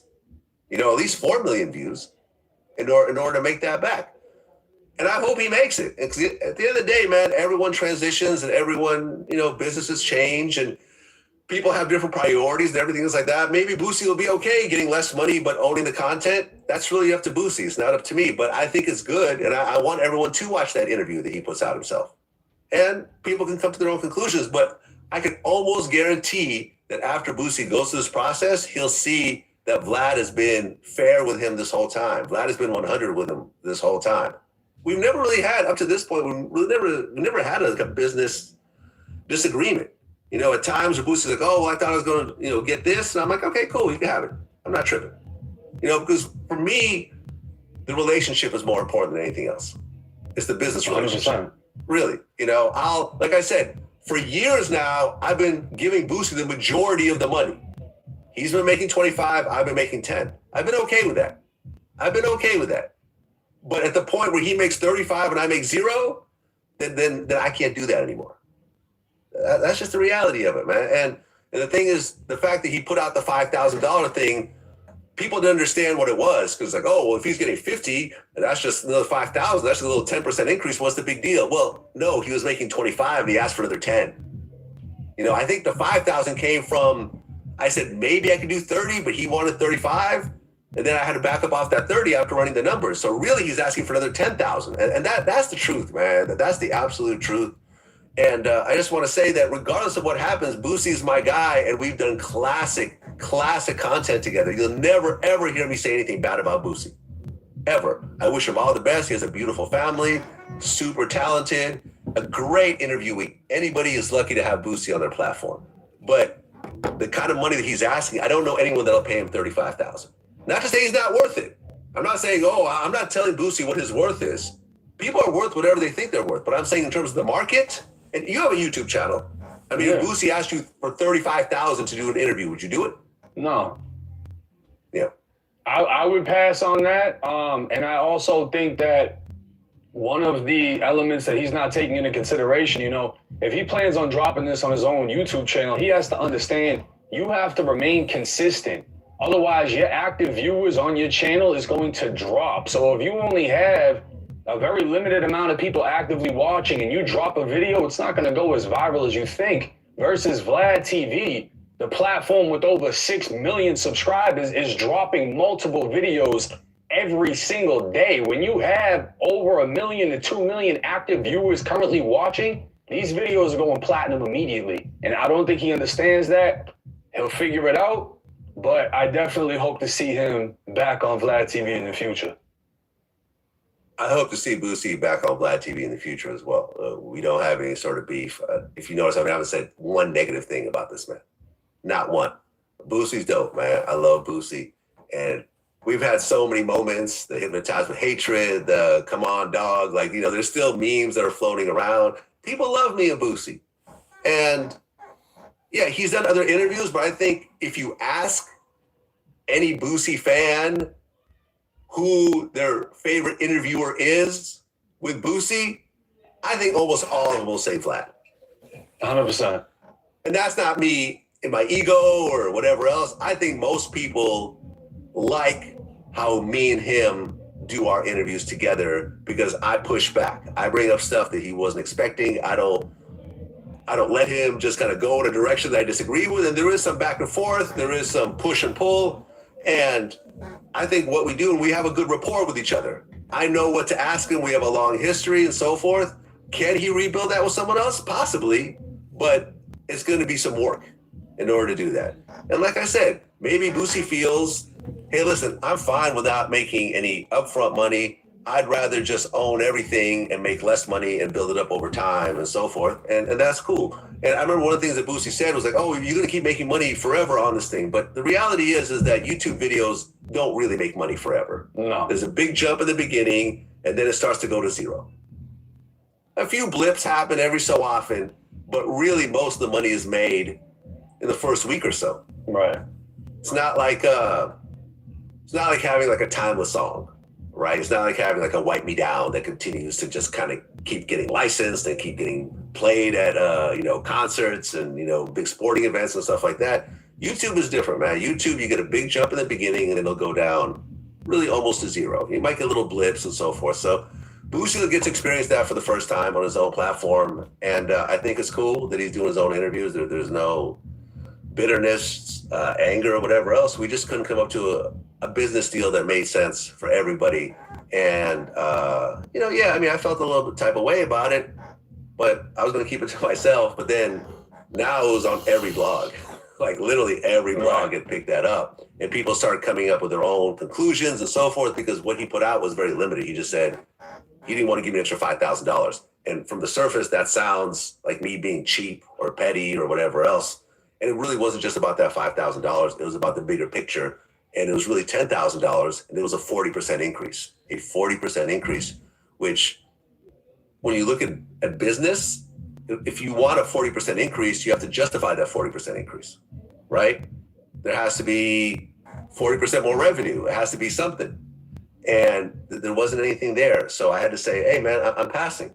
And I was going to leave it at that. But then that live came out. And then, he did a video afterwards. He's like, hey, people are trying to pit us against each other. Vlad is my guy. I can call him up. We can laugh about it. And that's 100% true.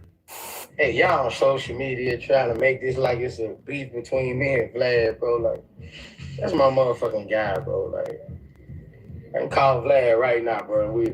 We'll laugh about shit, bro. Like, I am Boosie's guy. He can call me up. We can laugh about it. You know what I mean? I love the guy. I think what... This part two.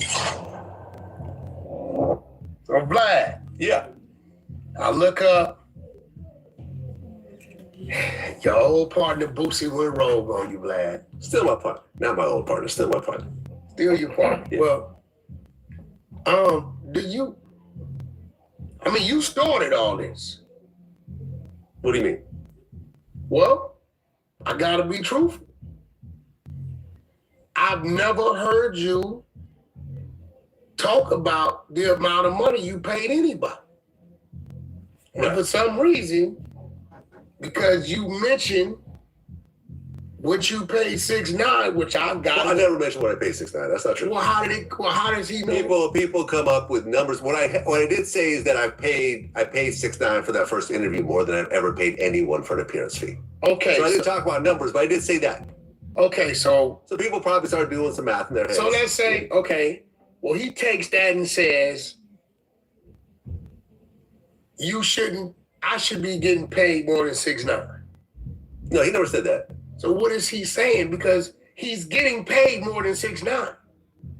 Well, okay, so here's what happened. You know how you look at it, Vlad. No, here's what happened, right? And I talked about this in my last interview. Me and Boosie had a conversation about his next interview, and we couldn't agree on a number. I was never going to mention this at all.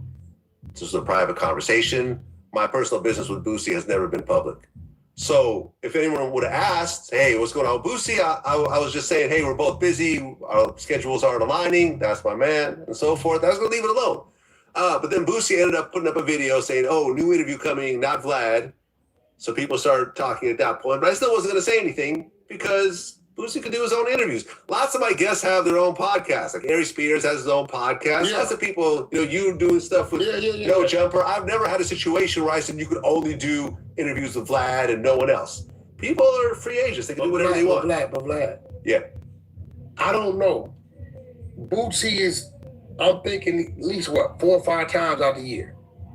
Maybe like 3 times these days, sometimes 4 in our heyday. But hold on, let me just finish. So Boosie made a video, he was on live, and he said, well, I'm not going to do any more Vlad interviews because I wanted $5,000 more for my interview, and he wouldn't give it to me. I wanted $5,000 more than he wanted to pay me. He didn't want to pay me, so I think I'm going to make more money doing it this way. And I'm editing my interview now. With easy home equity loans, community choice makes new spaces for families simple. Bob told us that they were going to test the alien gravity that night. So that got the internet buzzing. That ended up on every blog. And the problem with that statement is that he's not saying what the original amount was. When he said 5,000, everyone's saying, oh, Vlad's being cheap. It's only 5,000. Boosie's done all these interviews, got millions of views and so forth.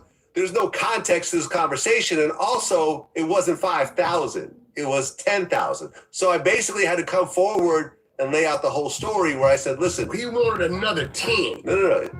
Here's what really happened. I talked about on top of what you was given. So I had to come forward and tell the whole story because this 5,000 number was floating around out of context. So I basically had to explain in the last video that up until this point for the last couple of years, Boosie was getting paid $25,000 per interview. When he came to me, when I called him and talked about the next interview, he said he wants $40,000. And I'm like, there's no way I could do 40. 15, that's another 15. And I said, there's no way I could do that. He said, the lowest I'll take is 35.